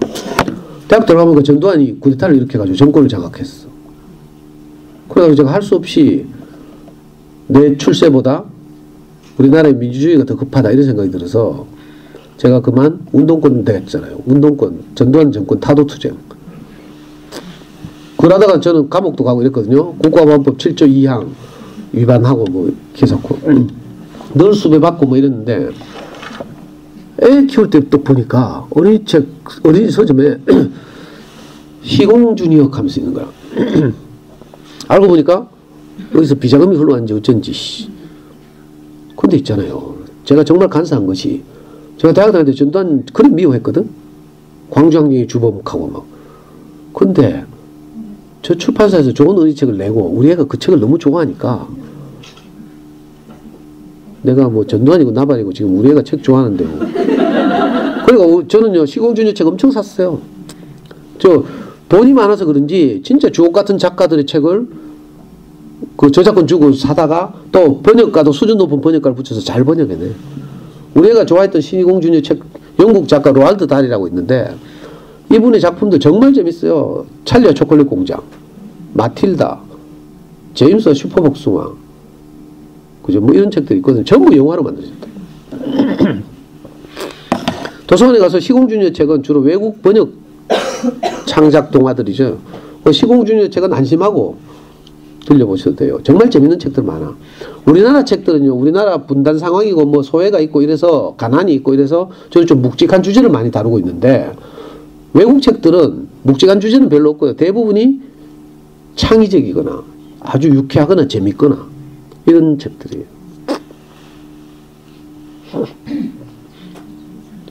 자, 창작가 비평사는 우리나라 어린이책 시장을 거의 지탱해온 출판사인데, 전에는 고학년 책을 중심으로 냈어요. 창비 아동문고라고 해서 고학년 책을 많이 냈는데, 요즘은 이제 저학년 책 시장으로 눈을 돌려서 좋은 책들이 많이 나오고 있어요. 수박수영장 저런 그림책은 우리나라 작가가 쓴 건데 애들이 정말 좋아해요. 수박을 파가지고 거기다 수영장을 만든다는 이야기라. 정말 창의적이죠. 엄마 사용법 아까 말씀드렸죠. 기호 3번 안석봉, 저거는 이제 반장선거에 출마한 아이들의 이야기. 이건 뭐 학기 초에 매일 하죠. 어제도 초등학교 2학년짜리들한테 네가 학교생활 하면서 가장 슬펐던 일을 써보라고 하니까 5명 중에 2명이 반장선거 출마했다 떨어진 일 이렇게 썼다. 아주 현실적으로 아이들의 공감을 불러일으킬 수 있는 이런 좋은 책들이 많이 있어요. 이건 고학년용 책인데, 제가 이제 고학년 아이들하고 이제 어린이 수업을 할 때, 작년에 왜 핵전쟁 위기설 이런 거 있었죠. 한반도 위기설 이럴 때 제가 핵전쟁은 우리 개인이 그 삶을 얼마나 황폐하게 하는지를 잘 표현하는 그림책이 춘희는 아기란다 이런 그림책이 있어요. 춘희라는 아기가 아니고 사실 40 넘은 여잔데 중증 발달장애예요. 제일교포 3세. 이 작가도 제일교포 3세예요.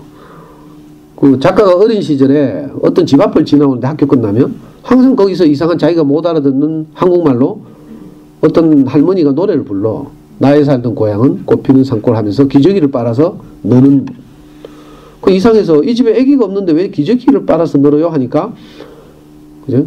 그 자기 딸이 춘이거든. 40 넘은 딸이 있어. 근데 히로시마에 살았는데 원자 폭탄이 떨어져가지고 원폭 피해자가 된 거예요. 그래서 뱃속에 있을 때 원폭 피폭 영향을 받아가지고 애기죠, 애기. 40 넘었는데 애기예요. 그래서 똥오줌을 다 가려주고 기저귀를 차고 살아야 되는. 그 춘이는 악이란다는 그림책이거든요. 진짜 감동적인데, 그 전쟁이, 특히 핵이 한 개인의 인생을 어떻게 망가뜨리는지를 잘 보여주고 있어요. 그러니까 아이들하고 이 책으로 수업하면서 어떤 경우에도 전쟁은 안 된다. 이걸 우리 아이들한테 알려줘야죠.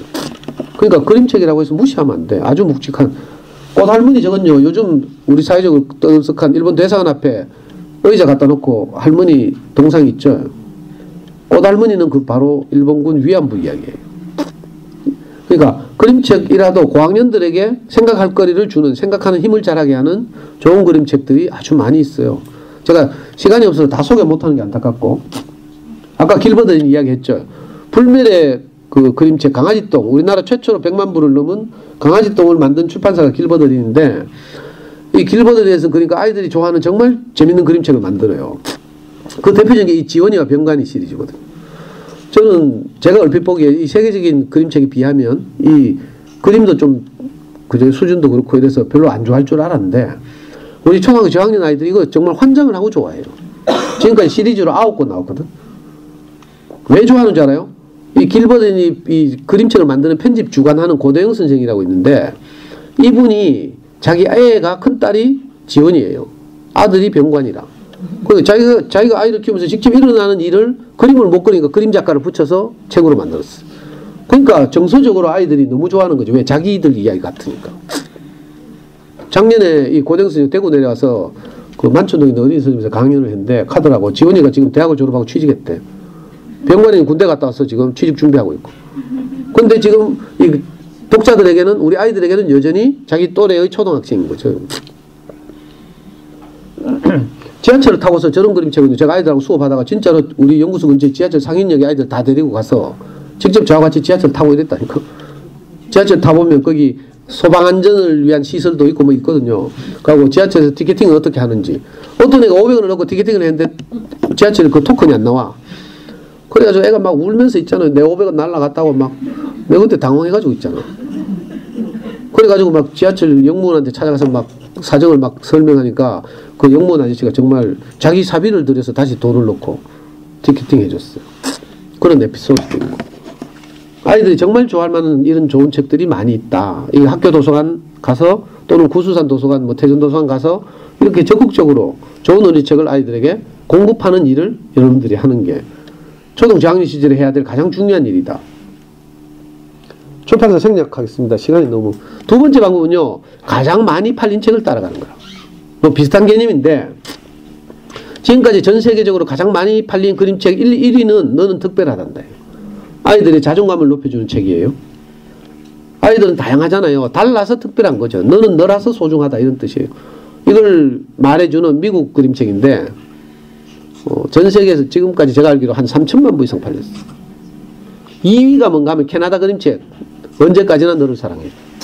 저 책은요 정말 읽어주다 보면 저절로 감동이 돼서 예? 막 울컥울컥하다니까. 제가 금요일마다 그림책 한 권씩 엄마들한테 읽어주면서 우리 연구소에서 엄마를 위한 인문학이라는 수업을 하는데 그림책 읽다 보면 제가 막 울어요. 눈물 없이 못 듣는 강의죠.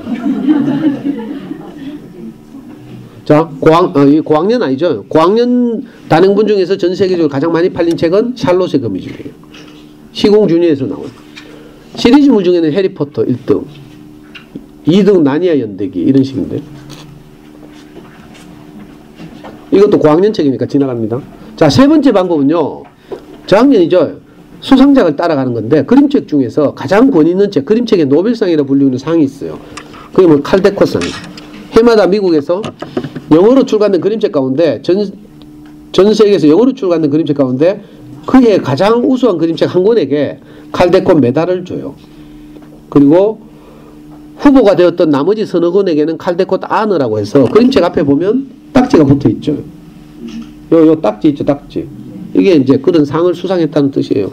지금은 이미 세계적으로 알려져 있는 그림책들인데 이 칼데코상을 받은 그림책이 우리나라에 한 200권 수입돼 들어있어요.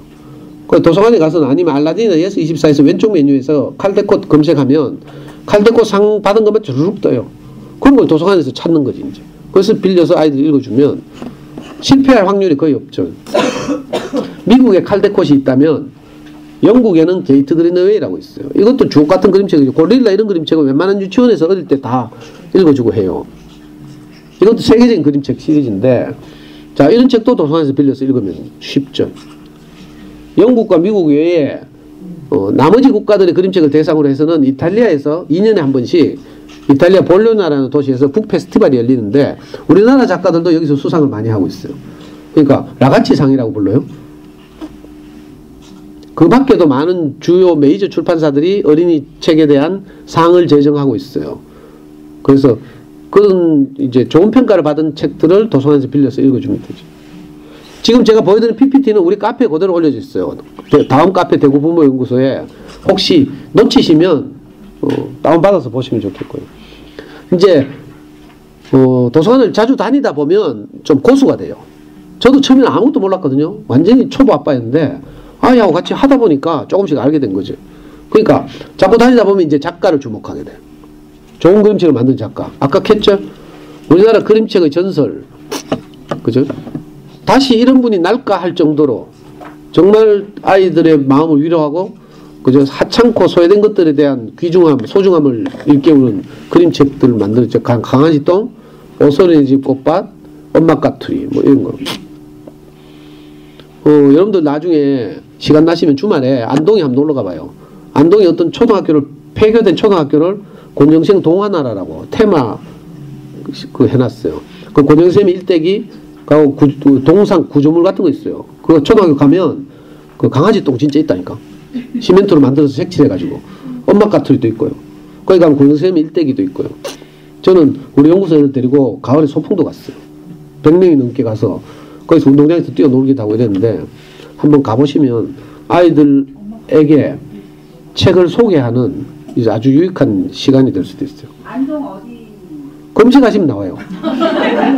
권정생 동화나라 이렇게 검색하시면 권정생 생가도 있고요. 생가 근처에 한 폐교된 초등학교 권정생 동화나라 이렇게 검색하시면 돌아가신 지 벌써 10년 지났어요. 안동 일찍 안동 네 맞습니다. 일찍면 일찍면에 네 맞습니다. 오른쪽에. 권선생님은 자기 모든 인생을 북한 어린이 돕기에 다 기증했죠. 권선생님도 우리 아버지처럼 폐병 환자였어요. 근데 권선생님은 안 돌아가시고 그 대신에 평생을 건강을 잃고 장가도 못 가고 왜소하게 그 안동에 있는 조그만 교회의 종지기로 사셨어요. 사찰 집사라고 하죠. 요즘 뜨고 있는 작가 있죠. 백희나. 핫하죠. 요즘 말하면 핫한데 이 무명의 작가가 한 방에 스타덤에 올랐어요. 이분은 그 LA에 있는 무슨 뭐 디자인 스쿨인가 가가지고 종이 공예를 했죠. 지점토. 종이 공예를 배워가지고 이분은 그림책을 만드는데 그림을 그리질 않고 종이로 다 만들어요. 배경, 사람. 그리고 그걸 사진 찍어서 그림책의 배경으로 사용하고 있어요. 그걸 가장 적나라하게 보여준 게 장수탕 선녀님이죠. 이 종이로 만든 할매예요. 동네에 가면 다 재래식 목욕탕 있죠. 그 목욕탕에 단골로 오는 할매 이야기예요. 어떤 꼬마가 엄마 따라서 이 목욕탕에 갔다가 할매를 만나가지고 어쩌고 저쩌고 하는 이야기. 맛있는 요구르트 마신다는 이야기. 이 백희나가 스타덤에 오른 건요, 5, 6년 전에 구름빵을 전집으로 냈어. 한솔수북의 한 전집 한 권으로 냈는데 이게 너무 좋아가지고 전집에서 빠져나왔죠. 그래가지고 최단시간 내에 100만 부 베스트셀러 올랐어. 그리고 그 후로 이제 많은 작업들을 했는데, 이분이 내는 책 중에는 작년 봄에 나온 책, 알사탕이라고 있어요. 제가 볼 때, 이 책은 뭐 거의 구름빵 이상, 저는 보자마자 이게 너무 감동이 돼가지고, 바로 사서 엄마들하고 수업도 했어요. 저도 얼마나 많이 울었는지 몰라. 어떤 알사탕을 우연히 문방구에서 애가 샀는데, 그 알사탕을 먹으면요, 상대방의 마음의 소리가 들려. 엄마가 고함을 질러도 사랑해라고 들린다니까. 얼마나 좋겠어요. 너무 신기한 이야기. 한번 읽어봐요. 친구하고 관계하기 어려워 참 용기 없는 외톨이였는데 이 꼬마가 어느 날 이 알사탕을 먹고 나서 자기한테 용기가 생겨. 그래 친구한테 가서 나하고 놀래 먼저 제안하는 거라. 너무 따뜻하고 행복한 그림책이죠. 시간이 없어서 이것도 지나갑니다.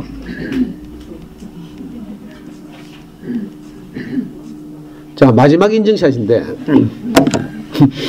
자, 우리 2년 전에요. 25살 때 어느 날 여름에 제가 교회 가서 목사님 말씀 듣고 있는데 카톡이 왔어요. 뭐라고 카톡이 왔는 줄 알아요? 아빠 왜 시험에 왜 이리 심노익 하는 거라. 근데 무슨 시험 가니까 로스쿨 입문 시험이 하는 거라. 근데 열받아가지고 있잖아요. 일명이 내가 로스쿨 가르쳐도 자기는 관심 없다고 뭐 딴짓했거든. 그래놓고는 시험 치러 갔대. 지나가는 길에. 아니 진짜 우리는 로스쿨 갈 생각이 없는 애예요. 그래서 해외 취업에 있다니까 지금. 근데 이제 아빠가 의식됐는지 지나가는 길에 뭔가 싶어 감춰봤대. 근데 카톡이 왔는데 시험이 왜 이렇게 심노익 하는 거라. 그래서 내가 이 새끼야 니 그럴 줄 알았다 하면서. 왜냐하면 초딩들 있잖아. 기말고사 치고 와가지고 시험 쉽다 하는 놈들 보면 다 70점이라 난이도 구분이 안 돼가지고. 진짜 똑똑한 애들은 한 문제 아리까리 하잖아. 그럼 어렵다 한다니까. 시험 어려웠어 하면서 막 책 찾아보고 이러거든. 이런 애들 고수라 고수. 근데 난이도 구분 안 되는 애들이 쉽다. 혹시 기말 치고 와서 애들이 쉽다 하거든. 너무 좋아하지 마. 그럼 우리 애가 쉽다 해가지고 내가 비웃었잖아요. 닌 그래 아빠가 갈 때 그죠? 우리 애는요 중학교 아까 2학년 때까지 저하고 손잡고 어린 서점 12년 다녔다 했어요. 중3 때 교보문고가 되고 내려오고 나서 1년 다니다가 고등학생이 되고는 입시한이라고 책을 못 읽었어요. 대학 들어가서는 논이라고 1학년 논이라고 2학년에 군대 가니라고 군대 2년 갔다 왔어요. 복학해가지고는 교환학생 1년 나갔다 오니라고. 그러고 25이 됐어. 그러니까 평범한 대학생을 한 거죠. 그런데 이 시험을 치고 왔어. 제가 놀리니까 애가 열받아가지고 한 달 후에 인증샷 보내왔어. 로스쿨 입문 시험은 딱 두 과목죠. 두 과목. 언어 이해하고 추리 논증. 두 과목 치는데 여기 봐요. 이 희미해서 안 보이죠. 교장선생님 이거 렌즈 좀 갈아주세요. 너무 희미해요. 여기 언어 이해는 35문제가 나오거든요. 35문제 중에서 우리 애가 34문제를 맞췄어. 근데 좀 문제가 쉬웠어. 100분위가 95% 상위 5%란 뜻이에요. 문제가 좀 쉬웠다는 뜻이에요. 근데 추리 논증은요 35문제 중에 29문제밖에 못 맞췄어. 그런데 100분위가 98.2% 상위 1.8%는 뜻이에요. 내가 깜짝 놀랐잖아. 왜? 우리 대학생을 내가 많이 알거든. 중학교 2학년 3학년 때까지 열심히 책을 읽었고 그 후로는 다른 아이들하고 별반 다르지 않았어요. 그리고 이 로스쿨 입문 시험은 내가 그냥 자랑 잘난 척 한다고 지나가는 길에 쳤다는 게 아니라 로스쿨 입문 시험은 교과서가 없어요. 우리나라 최고의 논리적 사고를 요구하는 법률가가 되려고 하는 아이들이 1년에 7,500에서 8,000명이 이 로스쿨 입문 시험을 준비해요. 근데 벼락치기가 되면 되겠어요? 판검사가 될 아이들이? 벼락치기가 안 돼. 이 청년들이 지금까지 어떻게 살아왔는지, 얼마나 논리적 사고를, 그죠? 키워왔는지를 평가하는 시험이라니까. 그래서 우리 애가 지나가면서 쳤다는 거야. 지는 갈 생각도 없고 자신도 없고. 근데 여기서 이 원점수는 안 나와요. 표준점수로 우리 애가 135점인가 받았거든? 135점. 몇 등인 줄 알아요? 7,500명 중에 약 120등. 잘했죠? 로스쿨 가면 되잖아. 점수 아깝죠? 이 점수를 버리고 아빠는 금수저가 아니니까 자기가 이 조선 땅에 살아봐야 금수저가 없어가지고 별로 출세를 못한다 하면서 조선을 탈출하겠다고 젊은 애들 헬 조선 가져와요. 취직, 청년 실업 뭐 이런 것 때문에. 그래서 지금 해외에 갔다니까. 안타깝죠. 점수 아깝죠. 그래. 아니 서울대 로스쿨이요 160명 정원이, 연세대 고려대 120명, 성균관대 한양대 80명 가고 지방 거점 대구 같으면 경북대학교 80명 이런 식으로 2,000명의 정원이 있어요. 그 7,500, 8,000명 중에 2,000명이 로스쿨이 들어가는 거죠. 제가 왜 이야기를 하는가 하면요. 아까 했어요. 고등학교 이후로 입시하느라고 대학 들어가서는 우리 애는 맨날 홍대 놀러 갔어요. 그리고 군대 2년, 교환학생 1년. 우리말 제일 특별히 대학 들어가서 한 적이 없어요. 그런데 아무 준비도 안 하고 로스쿨 안 가는 애인데 시험을 쳤는데 이런 높은 점수 135점이면 높죠. 물론 이 점수만 가는 거 아니에요. 면접, 자기소개서, 학점, 공인영어 성적 뭐 이런 거 있어요. 근데 하여튼 좋은 점수잖아요. 경북대학교 로스쿨 가려면 이 시험으로 110점 정도 받은 거예요. 평균. 근데 내가 놀란 게 뭔가 하면 우리 애도 하는 말인데 자기도 지 생활 알 거 아니에요. 근데 이런 높은 점수가 나온 걸 보고 야 이게 어린 시절의 책 읽기가 평생 가는구나. 내가 이 말을 하고 싶어서 제가 가져왔다니까. 저도 깜짝 놀랐어요. 어린 시절의 책 읽기는 단순히 이번 기말 시험에서 한두 문제 더 맞추는 이런 게 아니고 우리 아이에게 평생 영향을 미치는 아까 말한 어린 시절에 생각하는 힘, 창의적인 사고, 독해력, 어휘력, 논리력 이런 걸 향상시키는 아주 절실한 작업이에요. 저는 이걸 아이를 키워가면서 거듭 깨닫고 있어요. 제 말이 좀 먹히는가 모르겠네, 엄마들한테. 그러니까 눈높이 구고 할 일이 아니고 지금 도서관에 가라니까? 돈 하나도 안 들잖아요. 가족 아이들을 만들어서 적극적으로 요즘 내가 했죠. 제가 우리 아이를 키울 때는 학교 도서관에 좋은 책이 없어가지고 정말 제가 모든 책을 다 샀어요. 돈 많이 들였어. 10몇 년 동안. 일주일에 10만 원씩. 1년이 몇 주더라? 52주잖아. 50주라고 칩시다. 10만 원씩 50주 얼마야? 500만 원이지. 500만 원을 10년 했어요, 내가. 그러면 책값만 5천만 원이잖아. 그 대신 사교육 하나도 안 받았어. 그런데 참 고마운 것이 제가 이제 엄마들한테 부모교육을 하다 보니까 우리 집에 있는 우리의 책 있잖아. 엄마들이 쳐들어와서 다 사가더라. 그래서 내가 반본전은 다 뽑았어. 어떤 엄마들은 이제 우리 집에 와가지고 제가 읽고 있는 육아서적 있잖아요. 최신간이야. 내가 읽다가 덮어놓은 건데 그 책 위에다 10,000원 얹어놓고 가져가쁘. 이 엄마 나중에 애를 경신 보내고 뭐 이랬는데 하여튼 그런 식으로. 심지어는요 우리 애가 초등학교 때부터 고등학교 때까지 공부했던 수학 노트 있잖아요. 우리는 초등학교 5학년 때부터 그 하루에 4문제씩 수학 공부를 했는데 모든 문제를 다 풀이 과정을 노트에 적었어요. 그래서 속도는 굉장히 느렸죠. 근데 이게 아주 생각하는 힘을 키우는 좋은 방법이라니까. 그 노트가 이만큼 있었어요. 제 강의 듣는 엄마들이 자꾸 친해지니까 우리 집에 와가지고 노트 다 빌려가더라고. 빌려간 다음에 전부 행방불명이야. 그래서 내 노트 남은 거 요만큼밖에 없어요 지금. 자, 이 인증샷을 보여드린 이유는 어린 시절의 좋은 어린이책 읽기가 우리 아이들의 평생의 자산이 된다. 오늘 그래서 교육청에서 정한 강의 제목이 뭐라고요? 평생학습의 기틀을 마련하는 초등독서예요. 제가 그래서 이론을 말하는 게 아니고 그러려면 이제 엄마들이 전 집에 경도되어 있는 시각을 교정해야 돼요. 그래서 제가 마지막으로 2권을 구원해요. 장안의 베스트셀러인데 우리 아이 책날개를 달아주자. 이건 우리 시각 교정을 한테 아주 도움이 되고요. 이 우리나라 사람이 쓴 책이고요. 옆에 있는 소설처럼은 조그만 문고인데 프랑스에 있는 소설가 다니엘 페냐기라고 이분이 썼어요. 자기 부모님이 자기를 어떻게 책을 읽히면서 키웠는지 우리 고정관념을 깨는 이야기예요. 이 2권의 책을 꼭 읽어보시면 좋겠고 자 마지막으로 아까 PPT 이런 걸 다운받으시려면 우리 다음 카페 대구 부모교육연구소 오시면 되고요. 제가 또 다른 학교에서 한 영어 공부법 강의나 수학 공부법 강의 이런 걸 필요로 하시는 분들은 카페 들어오시면 10년 동안의 동영상 mp3가 다 있고요. 누구 카페 회원수 늘리는 거 아닌가 뭐 이거 의심하시는 분은 안 들어와도 돼. 유튜브에 검색하시면 돼요. 유튜브 검색하시면 제 모든 강의가 동영상으로 올라가 있고 제가 오늘 비도 많이 지금은 비 그쳤는지 모르겠는데 올 때 비도 막 진짜 여기 신천대로 오는데 비 많이 쏟아지고요. 그래서 걱정했어요. 어머니들 안 오실까봐. 근데 의외로 많이 오시고 또 긴 시간 동안 제가 하는 이야기를 잘 들어주시고 이래서 저도 신나서 거칠게 막 이야기했어요. 혹시 상처받으신 분 있을 거야 걱정이 되는데. 근데 제 걱정은 뭔가 하면요. 여러분들이 너무 좋은 엄마가 되려고 애를 쓰는 것 같아요. 좋은 엄마 되려고 애를 쓸 필요 없어요. 우리는 어차피 사이코잖아. 그러니까 좋은 엄마 되지 마. 그냥 엄마면 돼요. 엄마. 좋은 엄마 나쁜 엄마 없고요. 엄마인 걸로 충분해요. 그죠? 아이들은요. 오늘 우리가 뭐 쥐잡듯이 잡았는데 좀 이따 보면 또 헤헷 하면서 엄마 하면서 찾아온다니까. 그러니까 너무 막 자책하고 정신과 갈락하지 말고 다 그런 거지 하고 뭐 인생은 그런 거야 하고 또 오늘 학교 갔다 오면 아이들 안아주고 좋은 그림책 한 권 읽어주고 우리 마음을 표현하고 이렇게 그러다 보면 우리가 자라요. 저는 아이를 키우면서 사실 제 자신이 성장했어요. 신기하더라고요. 저는 팔자에 없는 이런 부모교육 강의를 하게 됐잖아요. 내 아이 키우다가 이렇게 된 거예요. 저는 뭐 아까 했죠. 전공도 아니고 교직에 오래 있었던 것도 아니고 완전히 아마추어 문외한인데 아이를 키우다 보니까 어떻게 제 자신도 자랐어요.